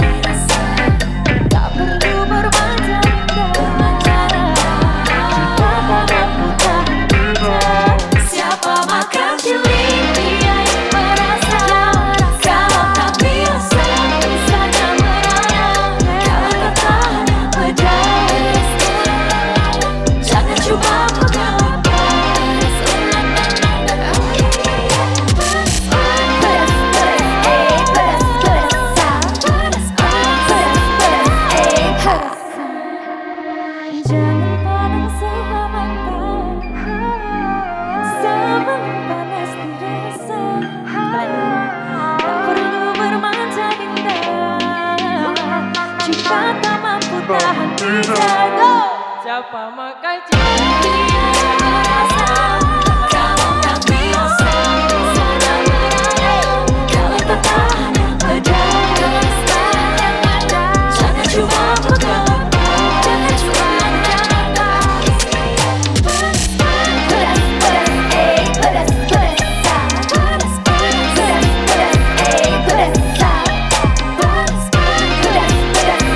pedas, pedas, pedas.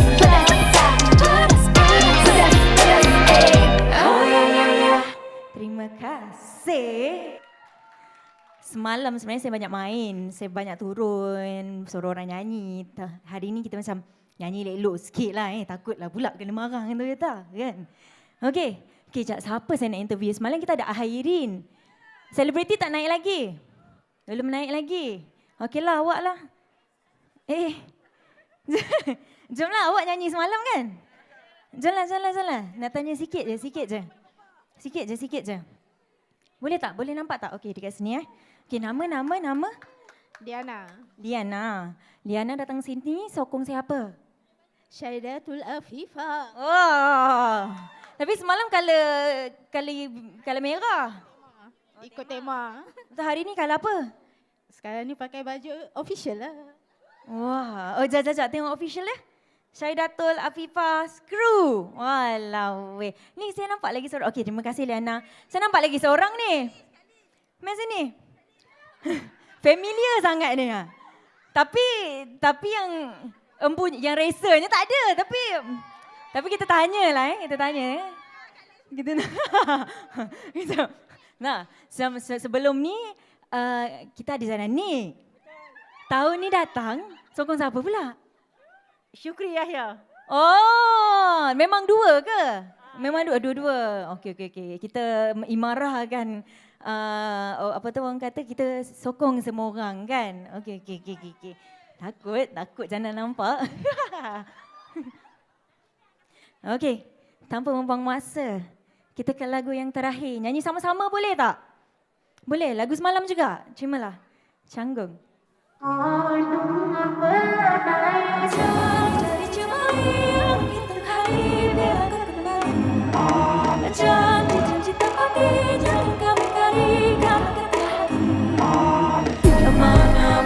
Bumi yang dipijak, langit yang dijunjung, sama juga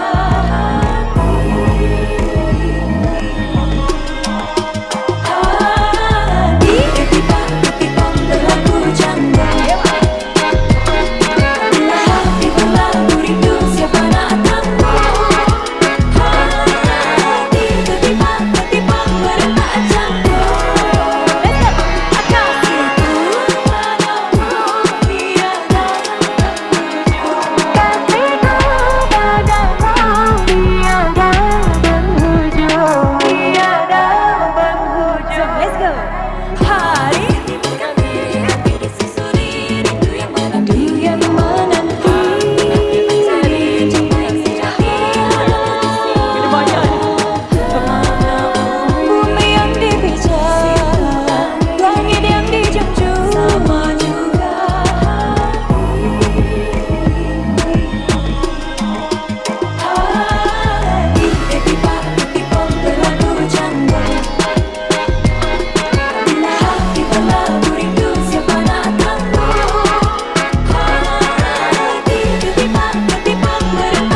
Terima kasih. Thank you so much Toyota. Masih lagi menjemput saya untuk season kali ni. Dah harap season tahun depan saya nak masuk lagi lah. Boleh tak? Boleh? Cik. Dan tak buang masa. Siapa nak dola? Hey, lagi sekali. Siapa nak dola? Woo! Kita persilakan dola.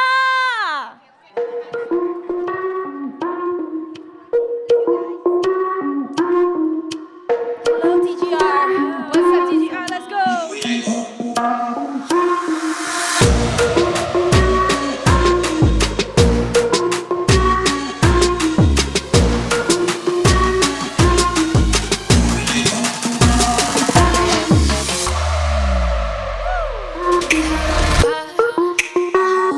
Cuba mendapat perhatianmu, jerat terjerat, jerat 315 sudah lama aku tunggu.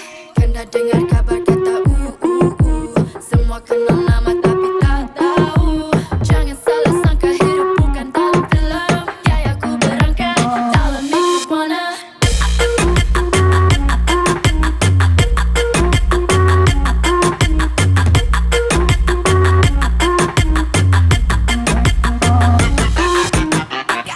Jangan hanya lihat saja. Kalau malu-malu pasti tak kemana. Rasakan irama yang mempesona, yang menggoda. I got something for you. Ayo, ayo, mari berdansa. Ayo, ayo, sehingga senja. Ayo, ayo, lupakan masa. Jangan kisah kata-kata mereka. Kan dah dengar kabar kata semua kenal nama tapi tak tahu.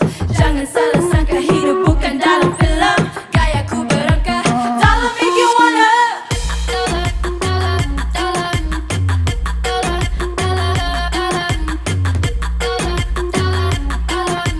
Gayaku berangkat dalam make you wanna.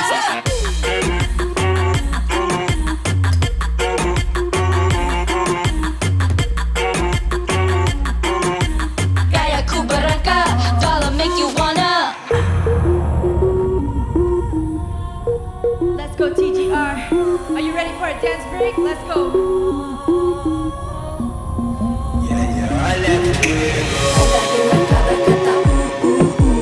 Semua kenal nama tapi tak tahu. Jangan salah sangka hidup bukan dalam film. Gayaku berangkat dalam make you wanna.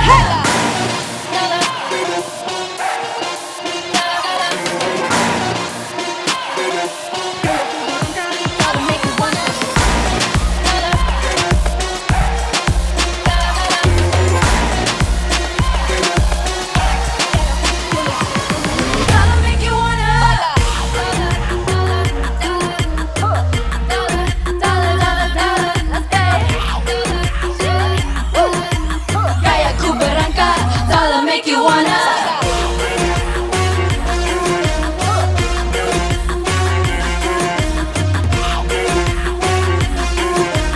Gayaku berangkat dalam make you wanna. Hello TGR. What's up? What's up guys? How you guys feeling? Make some noise. All right. I'm Sabronzo. I'm Angel. I'm Sasha. I'm Tabby and we are Dolla. All right guys, so we hope you guys have been having fun today, watching the races and everything. So let's move on to our next song. What is the next song? What's the next song? The next song is a little cover that we have for all of you. Yes, indeed. So if you guys know the song, be sure to sing along. It's called Worth It.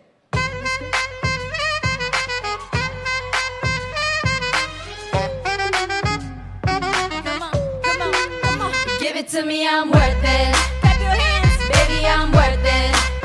I'm worth it. Give me, I'm worth it. Give it to me, I'm worth it. Baby, I'm worth it. I'm worth it. Give me, I'm worth it. Hey, just give me you, just give me you. Just give me you, that's all I wanna do. And if what they say is true, if it's true, I won't get mad at you. I may talk a lot of stuff, guaranteed I can back it up. Back it up, back it up. I think I'ma call you bluff. Hurry up, I'm walking out front. See me in the spotlight, ooh, I love your style.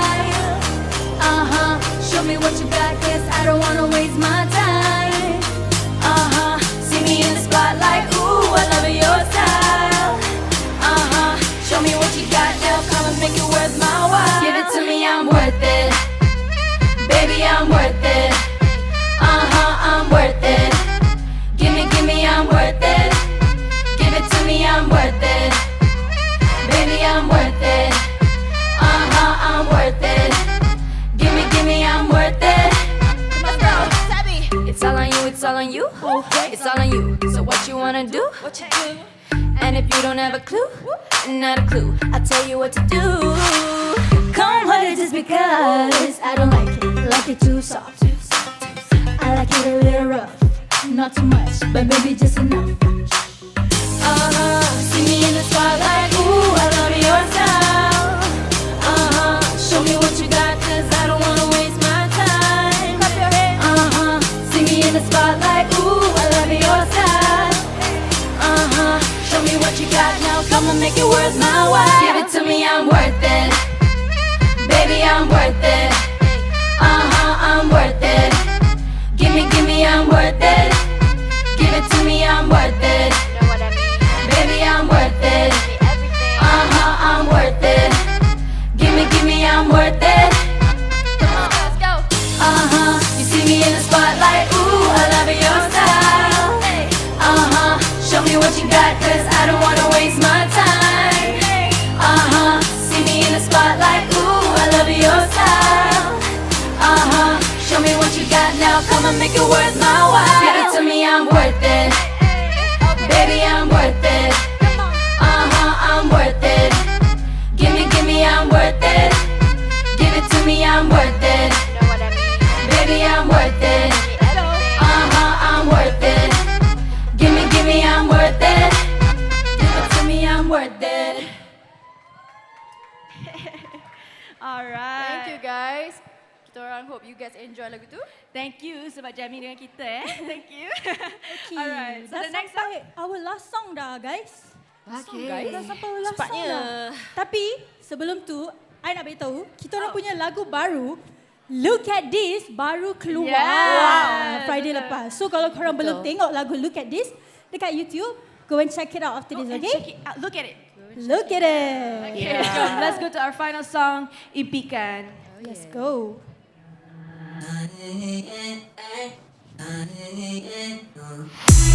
Bayangannya bermula, tak semanis gula, namun tetap ku cuba. Yeah, yang lihat boleh kata, murah saja semua, sukanya yang dirasa. Yeah, walau jauh tetap ku hadapi, ada di tanganku genggam rapi. Oh na na na, namun belum, jika mudah jalanku kejati, roller coaster hidup di terapi. Oh na na na, hey, jadi dengarkan. Bila ku lepaskan kata berubah kenyatta, segala impianmu, segala harapanmu, bebaskan mindamu, susah senang kita rasa. Pada yang tak percaya, just watch me glow. Watch me, just watch me glow. Watch me,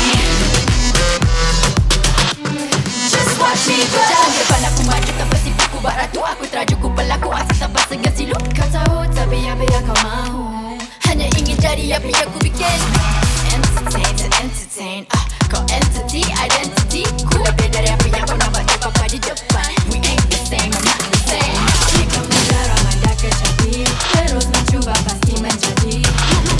Oh na na na, hey, jadi dengarkan. Bila ku lepaskan kata berubah kenyatta, segala impianmu, segala harapanmu, bebaskan mindamu, susah senang kita rasa. Pada yang tak percaya, just watch me go.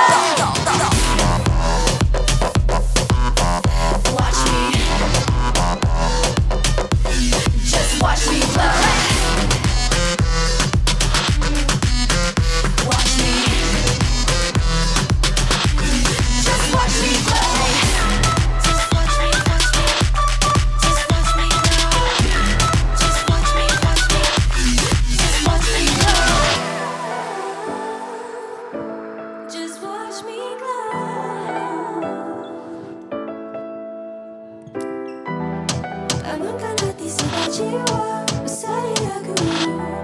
Tidak pudahkan semangatmu sehari lagi. Bangunkan hati serta jiwa bersari lagu. Tidak pudahkan semangatmu. You watch me go. Bila ku lepaskan kata merupakan nyata. Segala impianmu, segala harapanmu, bebaskan mindamu. Susah senang kita rasa. Pada yang tak percaya, just watch me go. Oh, just watch me go. Na na na na na. Just watch me go. Watch me. Just watch me glow. Just watch me glow. Once more time, a round of applause for Dollar. Thank you so much. Thank you so much. Thank you, Toyota. Thank you very much, ladies. Once again, rocking Toyota Gazoo Racing. Wow, kepada racers-racers kita yang sedang menonton. Guys, nganga. Tutup semuanya. Ladies and gentlemen, kepada yang berada secara langsung di Sepang International Circuit. Tidak lupakan kepada anda yang sedang menonton di rumah. Thank you very much. Don't worry, kita sedang menunggu results kita untuk Super Sporting, Promotional Class dan juga Rookie Class kita. Ya. So we're going to go for a quick break. Jangan ke mana-mana, terutama anda yang sedang berada di rumah. Dan kita akan umumkan siapa yang unggul untuk round yang pertama musim yang ke-6 ini. Saya Nazrudin Rahman terus bertugas untuk anda. Don't go anywhere. We'll be back right after this. Yes!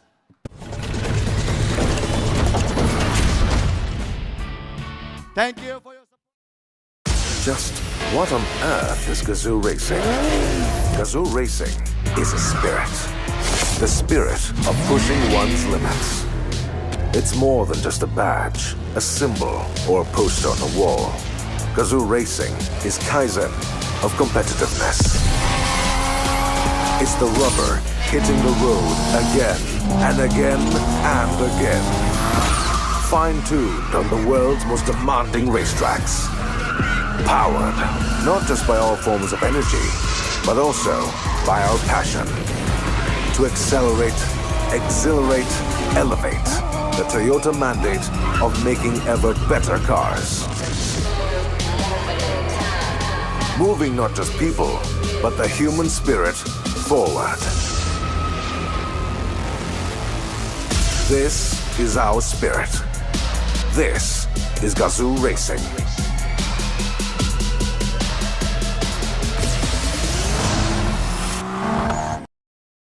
Toyota. Move your world. Ready, team. We have 5 and counting. If we don't make it, everything goes boom. Package on the move. Release the beast. ETA 100. Standing by. Ready to receive. Package acquired. Inbound. 1 click. Watch out!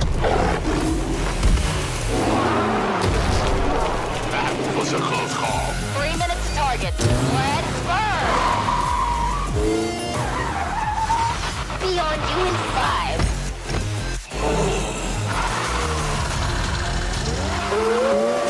It's going to be too close. It's not over yet.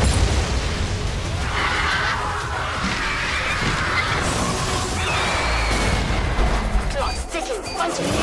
Package received. Whoa, this thing's fast. Target in sight. The beasts are here. 5, 4. Now! Nice work, guys. I'm gonna need some new tires.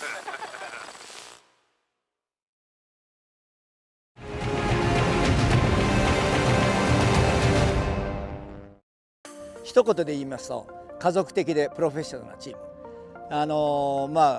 モータースポーツを起点にしたね、もっといい車作りで、プロフェッショナルといわば私のような一般ドライバーが一緒になってですね、モータースポーツを起点にしたいい車作りをやるチームと思っていただければいいです。発表と同時に、こういうモータースポーツの場で、車を鍛えるというのがこのルーキーレーシング GR ヤリスの、ミッションだったと思います。で壊して限界を知り、そこを強くして、そしてまた新たなネックが出てきた時にそれをまた強くしようと、水素エンジンを登場させ、やはり環境に優しいモータースポーツのやり方は一体何かというのを提案したいと思います。今回の水素エンジンは初めからモータースポーツのど真ん中の中に入れ込んで開発をやっていく、電気自動車のレースというのもいいんですけれども、我々自動車業界550万人の人たちが長年培ってきたこのエンジンというものも活用しながら、モータースポーツが持続的かつプラクティカルにつながるような一つの提案が24時間を皮切りにルーキーレーシングとトヨタ自動車が皆さんにご提供できていくんじゃないのかなと思います。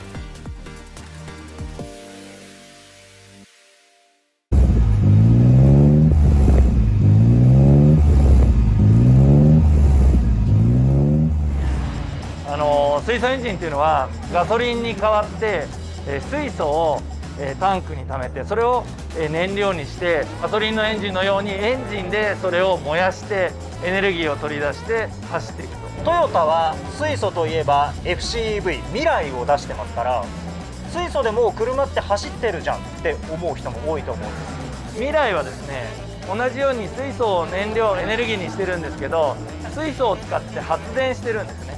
だからエンジンは実はないんですよ。でも今回の車はエンジンがあって燃料が水素になってるだけなんですね。今まであったエンジンをそのまんま使いながら燃料をカーボンニュートラルなものに変えられるということは、ガソリン車を最初に出しておいて後々置き換えていくってことだってできるようになるかもしれない。だから車の作り方が変わっていくと思ってるんですよ。そういう未来の扉を今開けようとしてる感じで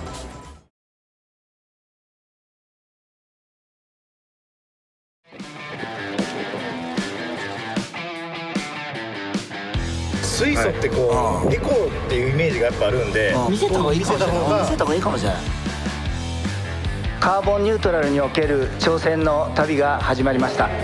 このカーボンニュートラル時代において一つの選択肢に絞るわけではなく、いろんな今まで培ってきた技術をベースにした内燃機関をもカーボンニュートラルに生き残り、かつ発展させる方法があるんではないかと。敵は炭素であり内燃機関ではない。こうした意志ある情熱と行動により10年後20年後の未来の姿が変わってくると思います。一戦一戦積み重ねることによってこうして仲間が増えていること、カーボンニュートラルは共感で動くべき。い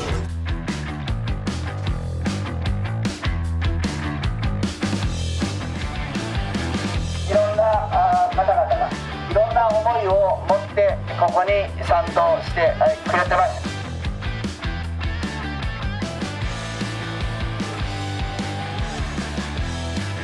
水素エンジンにおける2年目の挑戦、昨年よりも距離を伸ばしました。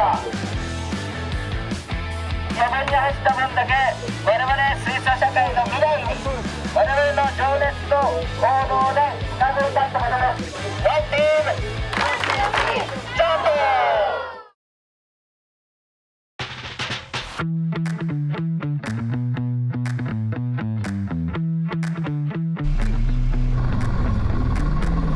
If we move this kind of activities, if we continue this kind of activities, all the people feel the same feelings, then everybody come to the one team, then we can make our future together.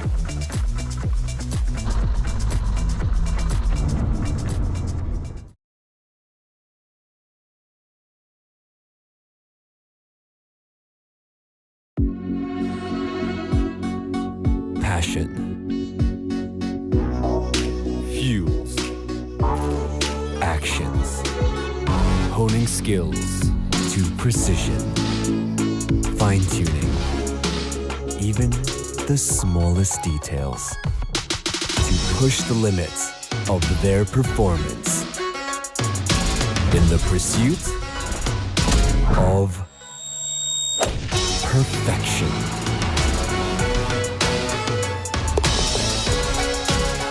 Toyota Tour, where champions swing into action. Toyota, move your world.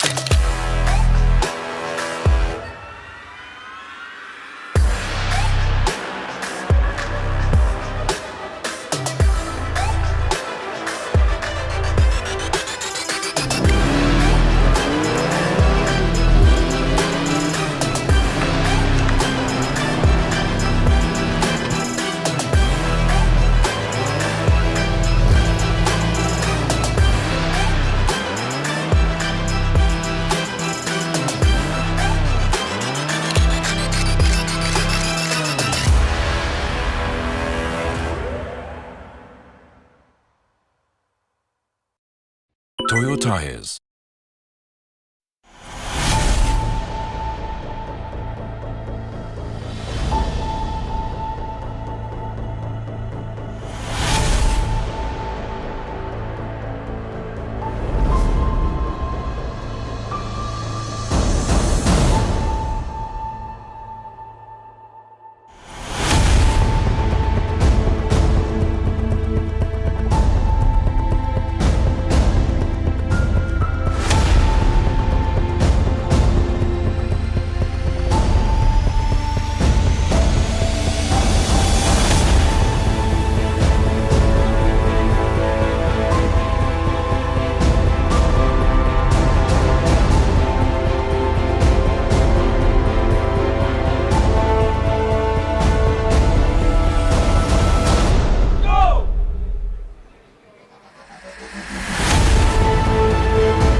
Blue is the heart that yearns to explore. Blue is the pull of the unknown. Blue is the fire that burns inside. Wake up your blue with our tires. Ignite your blue. Toyo Tires. It starts with a belief, a mission, a desire to rise through every challenge with our sights aimed at the sky.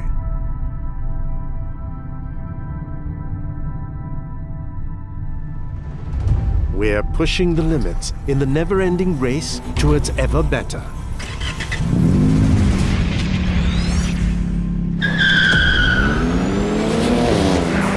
Every lap is a discovery of what it takes to accelerate our capabilities.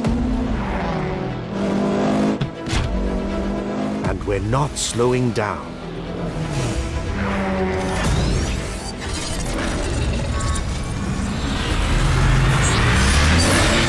We evolve to satisfy that calling from within. To get the adrenaline racing.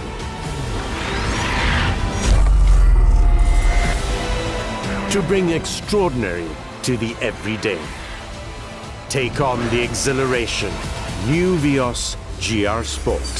Built to thrill. Hey Shukri, how was the ride? Best! Handling dia best. Dah rasa macam dalam kereta lumba. Oh, awesome. Let's take the opportunity to introduce this car to our viewers. Kereta ni nampak lebih sporty kan? Cuba tengok. Tapi sebenarnya, dia telah disuntik dengan DNA Toyota Gazoo Racing di dalam. Desain GR Sport pada bahagian bumper depan, grill dan aero kit membuatkan kereta ni nampak lebih agresif.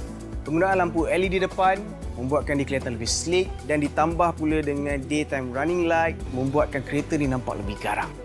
Ia juga didatangkan dengan wing mirror dan door handle berwarna hitam bagi menyerlahkan lagi imej sporty pada kereta ini.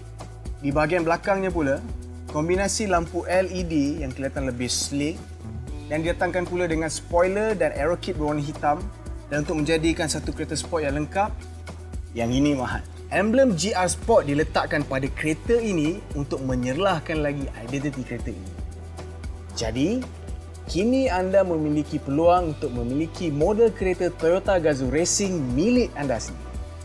Secara keseluruhan, untuk design language model Vios GR Sport ini lebih stylish dan lebih sporty. Malah saya berani kata, design model ini mirip dengan GR Yaris yang juga dibawa masuk oleh UMW Toyota. The Vios GRS was envisioned to give you a fun-to-drive driving experience. To me, personally, the car actually has dual personality. So on your regular daily drive, you can enjoy a comfortable ride with upgraded safety features courtesy of Toyota Safety Sense. And if you decide to take it up a notch, it actually transforms itself into a refined version of the race car. Where the Vios GRS really shines is in its ride and handling. Wheels, tires, springs and dampers are all working as one, finely developed to provide you a sporty driving experience. I believe the Toyota engineers have went through great lengths to accomplish this. The Vios GRS comes equipped with beautifully designed in black accent 17-inch wheels, and it is actually wrapped with Toyota's Proxus TR1, which is equipped in all the TGR Vios Challenge cars. The responsive 10-speed CVT transmission, now available in the new Vios GRS, provides you that fun factor while maximizing the potential of the engine. Another nice touch with the GRS is the pedal shifters, which replicate a gear shift and allows you to have manual control while firmly keeping your hands on the steering wheel. Even though the Vios GRS gives you that experience of sporty driving, it does not compromise on comfort and safety. Toyota Gazoo Racing has come a long way since 2007, building a strong brand presence within the motorsports community. The iconic GR logo is positioned in many prominent places in the car. You have the seats, push start button and the MID, which greets you every time you start the car.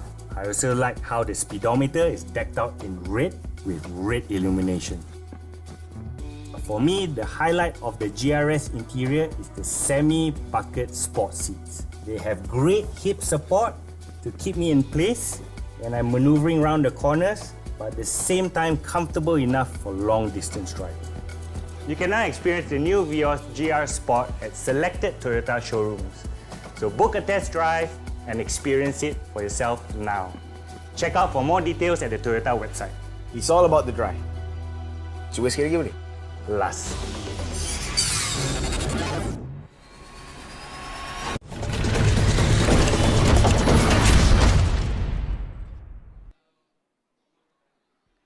Debaran kian terasa. Terima kasih kerana masih menonton setia bersama kami. This is the first prize giving ceremony for season 6 round 1. Tepukan untuk semua racers kita. Toyota Gazoo Racing fans setia untuk menunggu dan memberi sokongan penuh dan padu kepada pemenang-pemenang kita. Dan untuk mulakan, podium kita pun dah bersedia dan insyaAllah kita akan menjemput div kehormat untuk menyampaikan hadiah for Race 1. Dijemput dengan segala hormatnya Encik Farid Muhammad Sharif, Director with UMW Toyota, diiringi UMW Toyota General Manager Marketing Mr. Nicky Lim. Kita berikan mereka tepukan yang gemuruh. Dipersilakan. Ladies and gentlemen, we are about to begin the prize giving ceremony. 4 classes altogether. We have Super Sporting, Sporting, Promotional as well as Rookie class. Promotional kita tinggal sampai last kali, boleh tak? Mau, suka. Sabarlah, save the best for last, begitu. DJ Farid, Mr. Nikki, are we ready? Let's get the show on the road. We shall begin with the winners of Super Sporting Class. 5 winners altogether. We shall begin. 4th runner-up in 5th place from Axel Sports, Hayden Haikal. Let's invite Mr. Hayden Haikal on stage.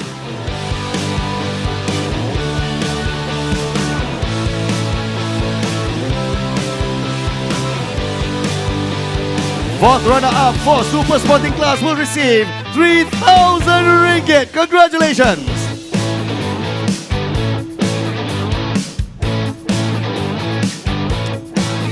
Thank you. Please step up to the podium. Meanwhile, introducing 3rd runner-up. Ladies and gentlemen, let's invite on stage Mr. William Ho from Toyotsu Racing.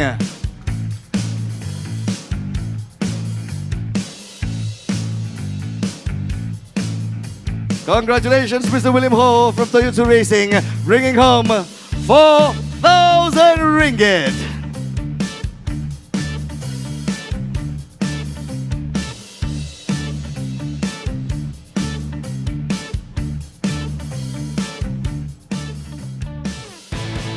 Congratulations. We move on to 2nd runner-up. Put your hands together from Laser Motor Racing, Putra Adam.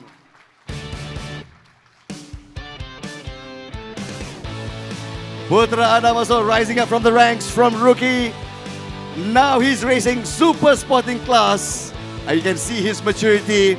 Bukan saja dari wajahnya, tapi juga from the way he races. Congratulations, 2nd runner-up, 5,000 ringgit. Introducing our 1st runner-up for Super Sporting Class Race 1, also from Laser Motor Racing, Eddie Liu Kawai.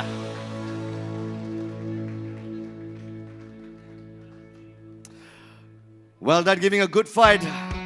Eddie, the last legs of the race. 1st runner-up, bringing home 6,000 ringgit.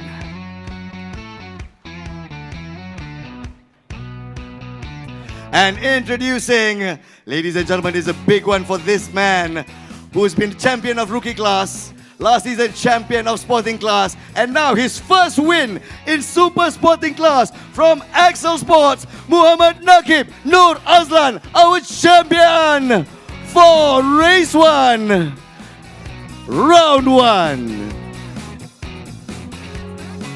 Ladies and gentlemen, the winner of Super Sporting Class brings home 7,000 ringgit for round 1. We'd like to invite Nakib Azlan on his podium. Nikki and Farid, please do take positions up on the left and right for a group photo. Buat pengetahuan anda semua, this season 6, the prize money is the highest that it's ever been. Thank you very much, Toyota Gazoo Racing.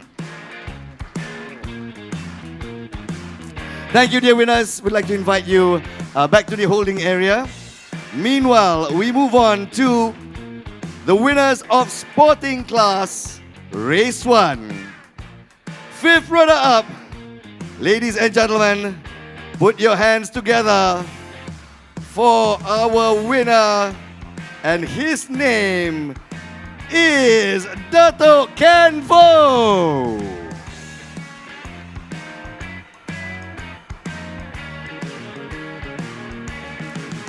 Dato Kenvo from Kulim Top Wheel. Congratulations on your 4th runner-up, 2,000 ringgit for Sporting Class.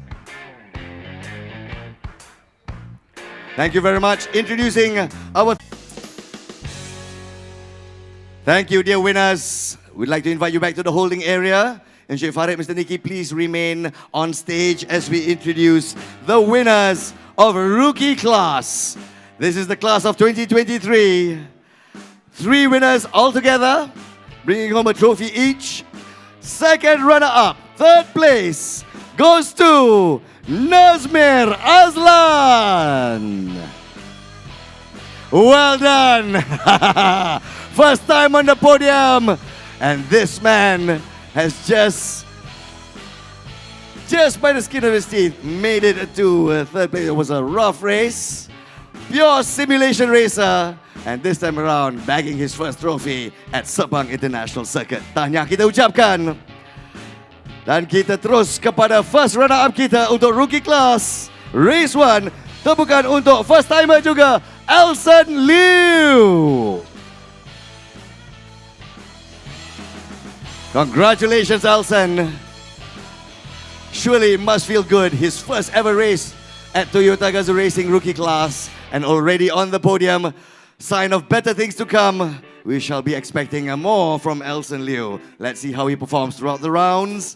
And now introducing to you our first champion for round 1, season 6 rookie class. Tepukan untuk Iman Danish. Para hadirin sekalian, masih 16 tahun, tak sampai pun 17 tahun. Janggut pun susah nak keluar lagi. Tapi dah berjaya dengan unggulnya. First place, our rookie champion for race 1. Let's get up on that podium. One more photo opportunity. Para hadirin sekalian, tepukan untuk pemenang-pemenang rookie class kita, race 1. Ada chef's kiss sekali dari Iman Danish ya. Chef's kiss. Congratulations rookies. Well deserved. And now we move on to our promotional class. Toyota Gazoo Celebrities. Ladies and gentlemen, kita bersedia untuk mengumumkan pemenang ketiga, second runner-up. Tepukan buat pertama kalinya untuk Ahmad Ezri Loy.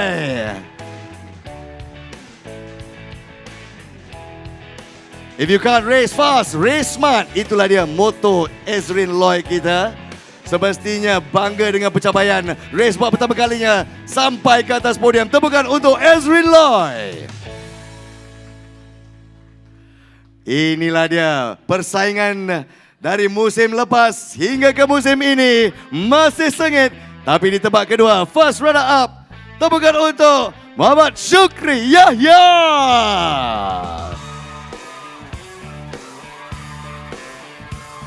Meneruskan prestasinya yang hebat. Second place for round 1 promotional class, Syukri Yahya.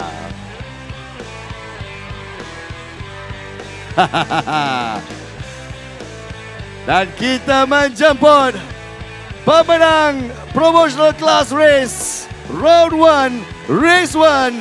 Siapa lagi kalau tidak bukan Zizan Razak.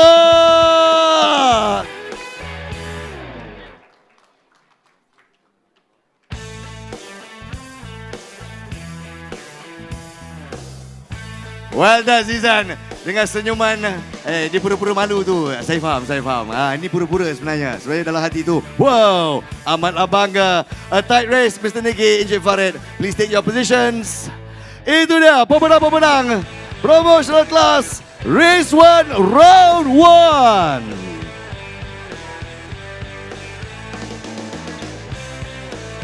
Congratulations, dipersilakan pemenang-pemenang kita untuk kembali ke holding area. Terima kasih kepada Encik Farid. Meanwhile, Mr. Niki, we'd like to ask you to remain on stage. Encik Farid, we'd like to invite you back to your seat. Thank you so very much. Dipersilakan. And for race 2, kita menjemput Encik Muhammad Syamsul Zain, Director of UMW Toyota, untuk bersama-sama Encik Niki Lim on stage untuk menyampaikan hadiah. Tepukan untuk Encik Syamsul kita. Ladies and gentlemen, the results are in. And sekali lagi, kita mulakan dengan Super Sporting Class. 5 pemenang kesemuanya. We begin with 4th runner-up, 5th place. From Laser Motorsports Team, tepukan untuk Putra Adam. Sekali lagi, unggul di race 2.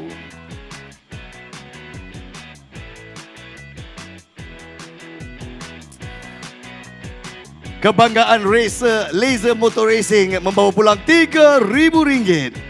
Congratulations. Ladies and gentlemen, announcing third runner-up, 4th place goes to Alistair Young Axel Sports. Congratulations. For our third runner-up winner for this class, brings home 4,000 ringgit.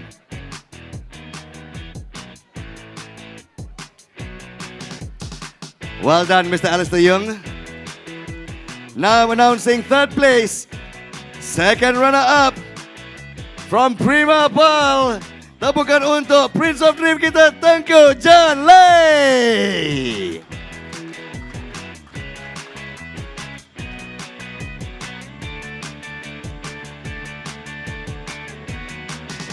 For our second runner-up, Tengku Jan will bring home 5,000 ringgit. Congratulations, our driver from Prima Pearl TD Racing.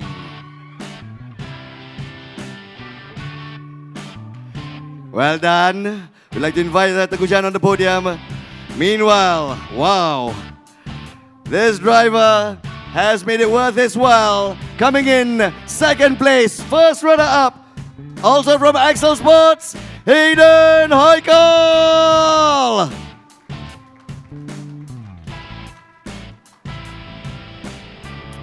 There you are, Hayden. First runner-up, bringing home 6,000 ringgit. Congratulations. There you are. Ladies and gentlemen, para hadirin sekalian, mengumumkan the champion of Race 2 Round 1 Super Sporting Class from Prima Pearl TD, Mitchell Chia!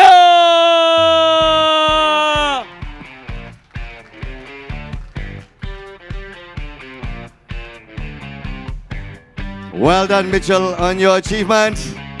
And you will be bringing home 7,000 ringgit.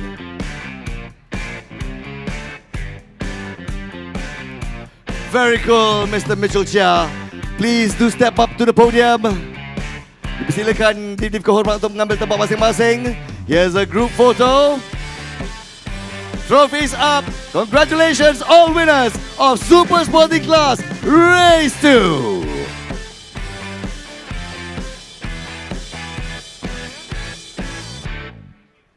All right, we're ready to announce the winners of Sporting Class, ladies and gentlemen. And as usual, we begin on 5th place, 4th runner-up from Panglima City Racing.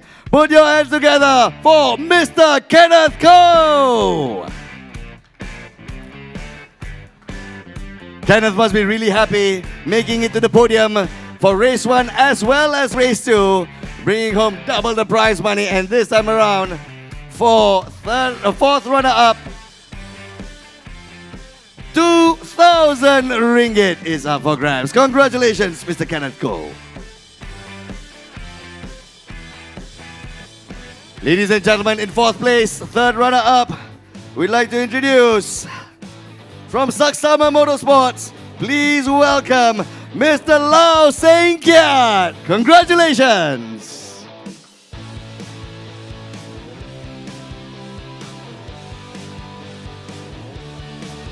There you are. Some of our drivers are more used to being on track and in their cars. Bila nak naik podium, dia malu-malu kucing. But own it, ladies and gentlemen. Thank you and congratulations, Lau Seng Kiat, for giving your best. 3,000 ringgit is yours. Now announcing in 3rd place, our second runner-up for Sporting Class Race 2. Tepukan untuk anak muda kita, Abdul Mikael from 23 Sports. Silakan.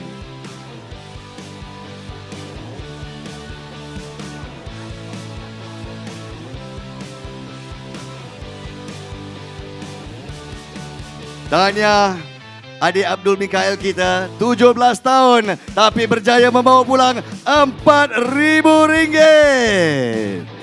Jangan lupa hadiahkan sikit kepada ibu anda, yes? Congratulations. Our first runner-up in 2nd place. Tepukan sekali lagi untuk Nabil Azlan. Sekali lagi unggul, making it to the podium with a fierce finish with his fight against Bradley Benedict Anthony in race 2, bringing home 5,000 ringgit. Congratulations. And now, announcing the winner of race 2, sporting class.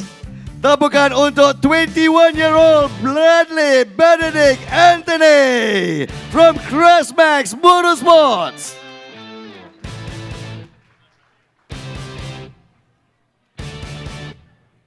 Well done, Bradley. I know last season there was a bit of disappointment, but this time in round 1, both races on the podium, and your star is rising, bringing home 6,000 ringgit.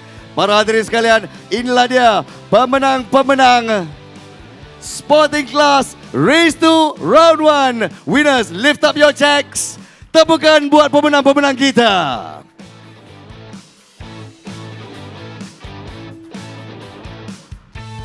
Two classes down, 2 more classes to go for Race 2. Next up, we introduce the winners of Rookie Class. In 3rd place, second runner-up, sekali lagi making it to the podium, Iman Danish. Dipersilakan, adik Iman Danish. Race 1, he was our winner. And in race 2, although starting from the back, making it to the podium once again in 3rd place, tahniah, Iman Danish. Di tempat yang kedua, first runner-up, also making it to the podium once again, tepukan untuk Nazmi Azlan. Again, this guy just cannot believe it. Making it to the podium twice in race 1 and race 2. This rookie is one we'll have to be looking out for. Congratulations once again. Please do step up to the podium. And announcing the winner of Rookie Class Race 2. Tepukan untuk car number 99, Arif Osmay. Pada kali ini untuk Race 2, in 3rd place and 2nd place, we've got Pure Sim Racers. Tapi, winner kita this time, traditional go-karter, and now making it on track. Congratulations once again, Arif Osmay. Silakan ke atas pentas for our group photo. Lift your trophy high and lift it proud. These are our winners for Rookie Class Race 2.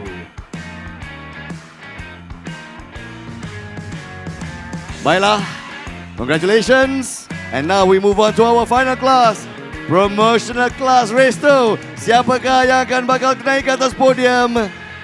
Kita menjemput di tempat yang ketiga, sekali lagi, Ezrin Loy. Nampaknya untuk Promotional Class musim ini, semuanya sangat konsisten. Of course, giving a good fight to Ahirin Ahiruddin. Motong sana, dia potong balik, dah potong. In the end, Ezrin Loy is the man who comes in on the podium. Silakan. In 2nd place, first runner-up, sekali lagi, tepukan untuk Syukri Yahya.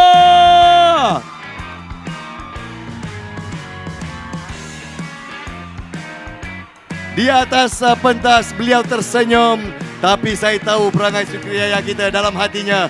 He's gunning for revenge in round 2.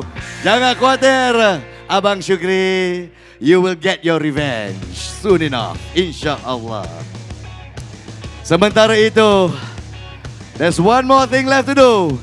We have to congratulate the winner of Promotional Class Race 2. Sekali lagi, Ziza Raza.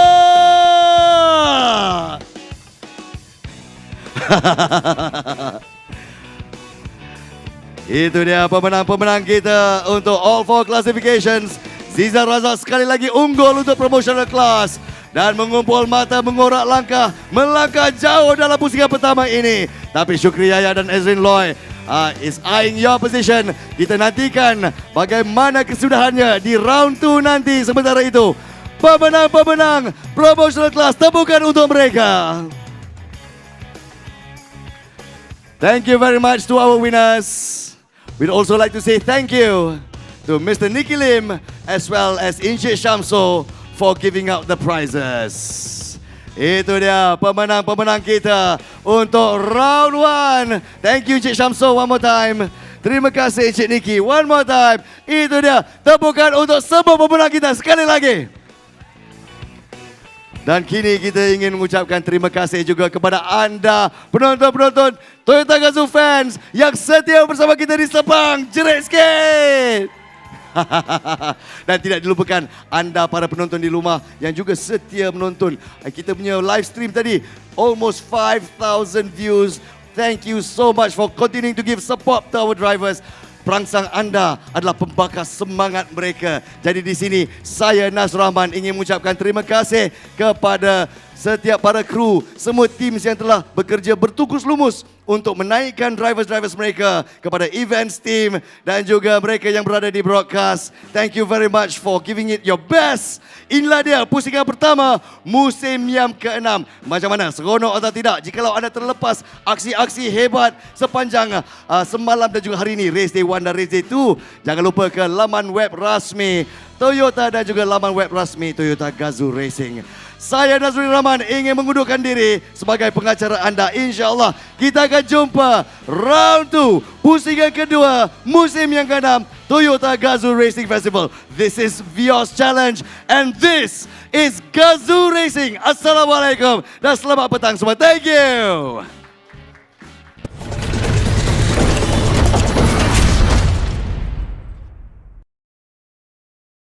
Just what on earth is Gazoo Racing? Gazoo Racing is a spirit. The spirit of pushing one's limits. It's more than just a badge, a symbol, or a poster on the wall. Gazoo Racing is Kaizen of competitiveness. It's the rubber hitting the road again and again and again. Fine-tuned on the world's most demanding racetracks.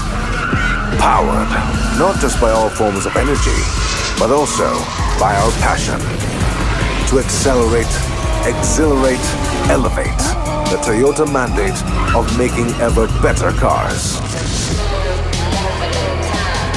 Moving not just people, but the human spirit forward. This is our spirit. This is Gazoo Racing.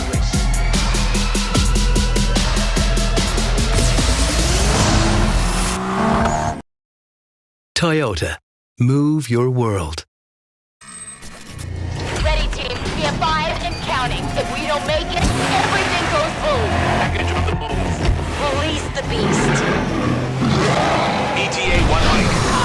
Standing by. Ready to receive. Package acquired. Inbound. 1 click. Oh no! Watch out! That was a close call. 3 minutes to target. Let's burn! Beyond you in 5.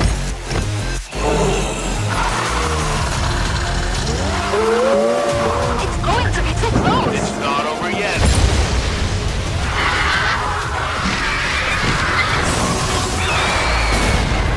Clock ticking. Punching. Package received. Whoa, this thing's fast. Target in sight. The beasts are here. 5, 4. Now! Nice work, guys. I'm gonna need some new tires.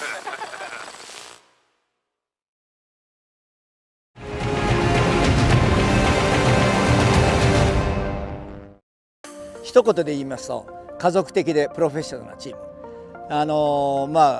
モータースポーツを起点にしたね、もっといい車作りで、プロフェッショナルといわば私のような一般ドライバーが一緒になってですね、モータースポーツを起点にしたいい車作りをやるチームと思っていただければいいです。発表と同時に、こういうモータースポーツの場で、車を鍛えるというのがこのルーキーレーシング GR ヤリスの、ミッションだったと思います。で壊して限界を知り、そこを強くして、そしてまた新たなネックが出てきた時にそれをまた強くしようと。水素エンジンを登場させ、やはり環境に優しいモータースポーツのやり方は一体何か、というのを提案したいと思います。今回の水素エンジンは初めからモータースポーツのど真ん中の中に入れ込んで開発をやっていく、電気自動車のレースというのもいいんですけれども、我々、自動車業界550万人の人たちが長年培ってきたこのエンジンというものも活用しながら、モータースポーツが持続的かつプラクティカルにつながるような一つの提案が24時間を皮切りにルーキーレーシングとトヨタ自動車が皆さんにご提供できていくんじゃないのかなと思います。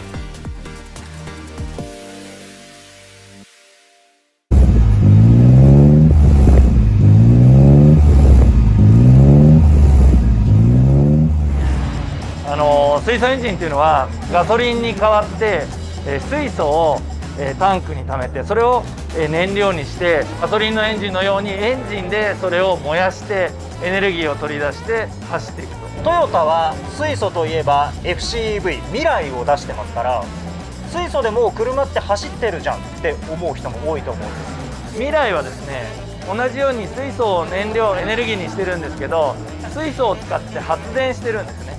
だからエンジンは実はないんですよ。でも今回の車はエンジンがあって燃料が水素になってるだけなんですね。今まであったエンジンをそのまんま使いながら燃料をカーボンニュートラルなものに変えられるということは、ガソリン車を最初に出しておいて後々置き換えていくってことだってできるようになるかもしれない。だから車の作り方が変わっていくと思ってるんですよ。そういう未来の扉を今開けようとしてる感じで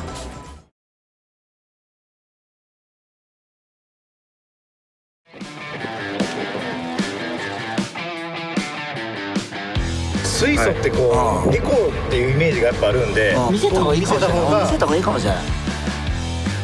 カーボンニュートラルにおける挑戦の旅が始まりました。このカーボンニュートラル時代において一つの選択肢に絞るわけではなく、いろんな今まで培ってきた技術をベースにした内燃機関をもカーボンニュートラルに生き残り、かつ発展させる方法があるんではないかと。敵は炭素であり内燃機関ではない。こうした意志ある情熱と行動により10年後20年後の未来の姿が変わってくると思います。一戦一戦積み重ねることによってこうして仲間が増えていること。カーボンニュートラルは共感で動くべき。い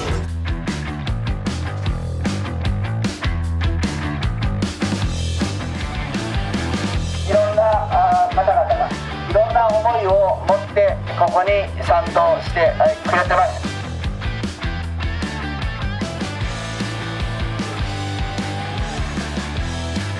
水素エンジンにおける2年目の挑戦、昨年よりも距離を伸ばしました。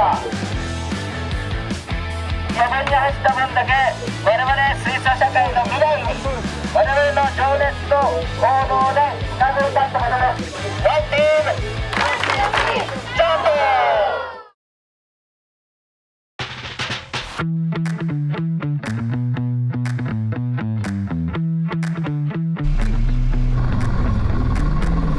If we move this kind of activities, if we continue this kind of activities, all the people feel the same feelings, then everybody come to the one team, then we can make our future together.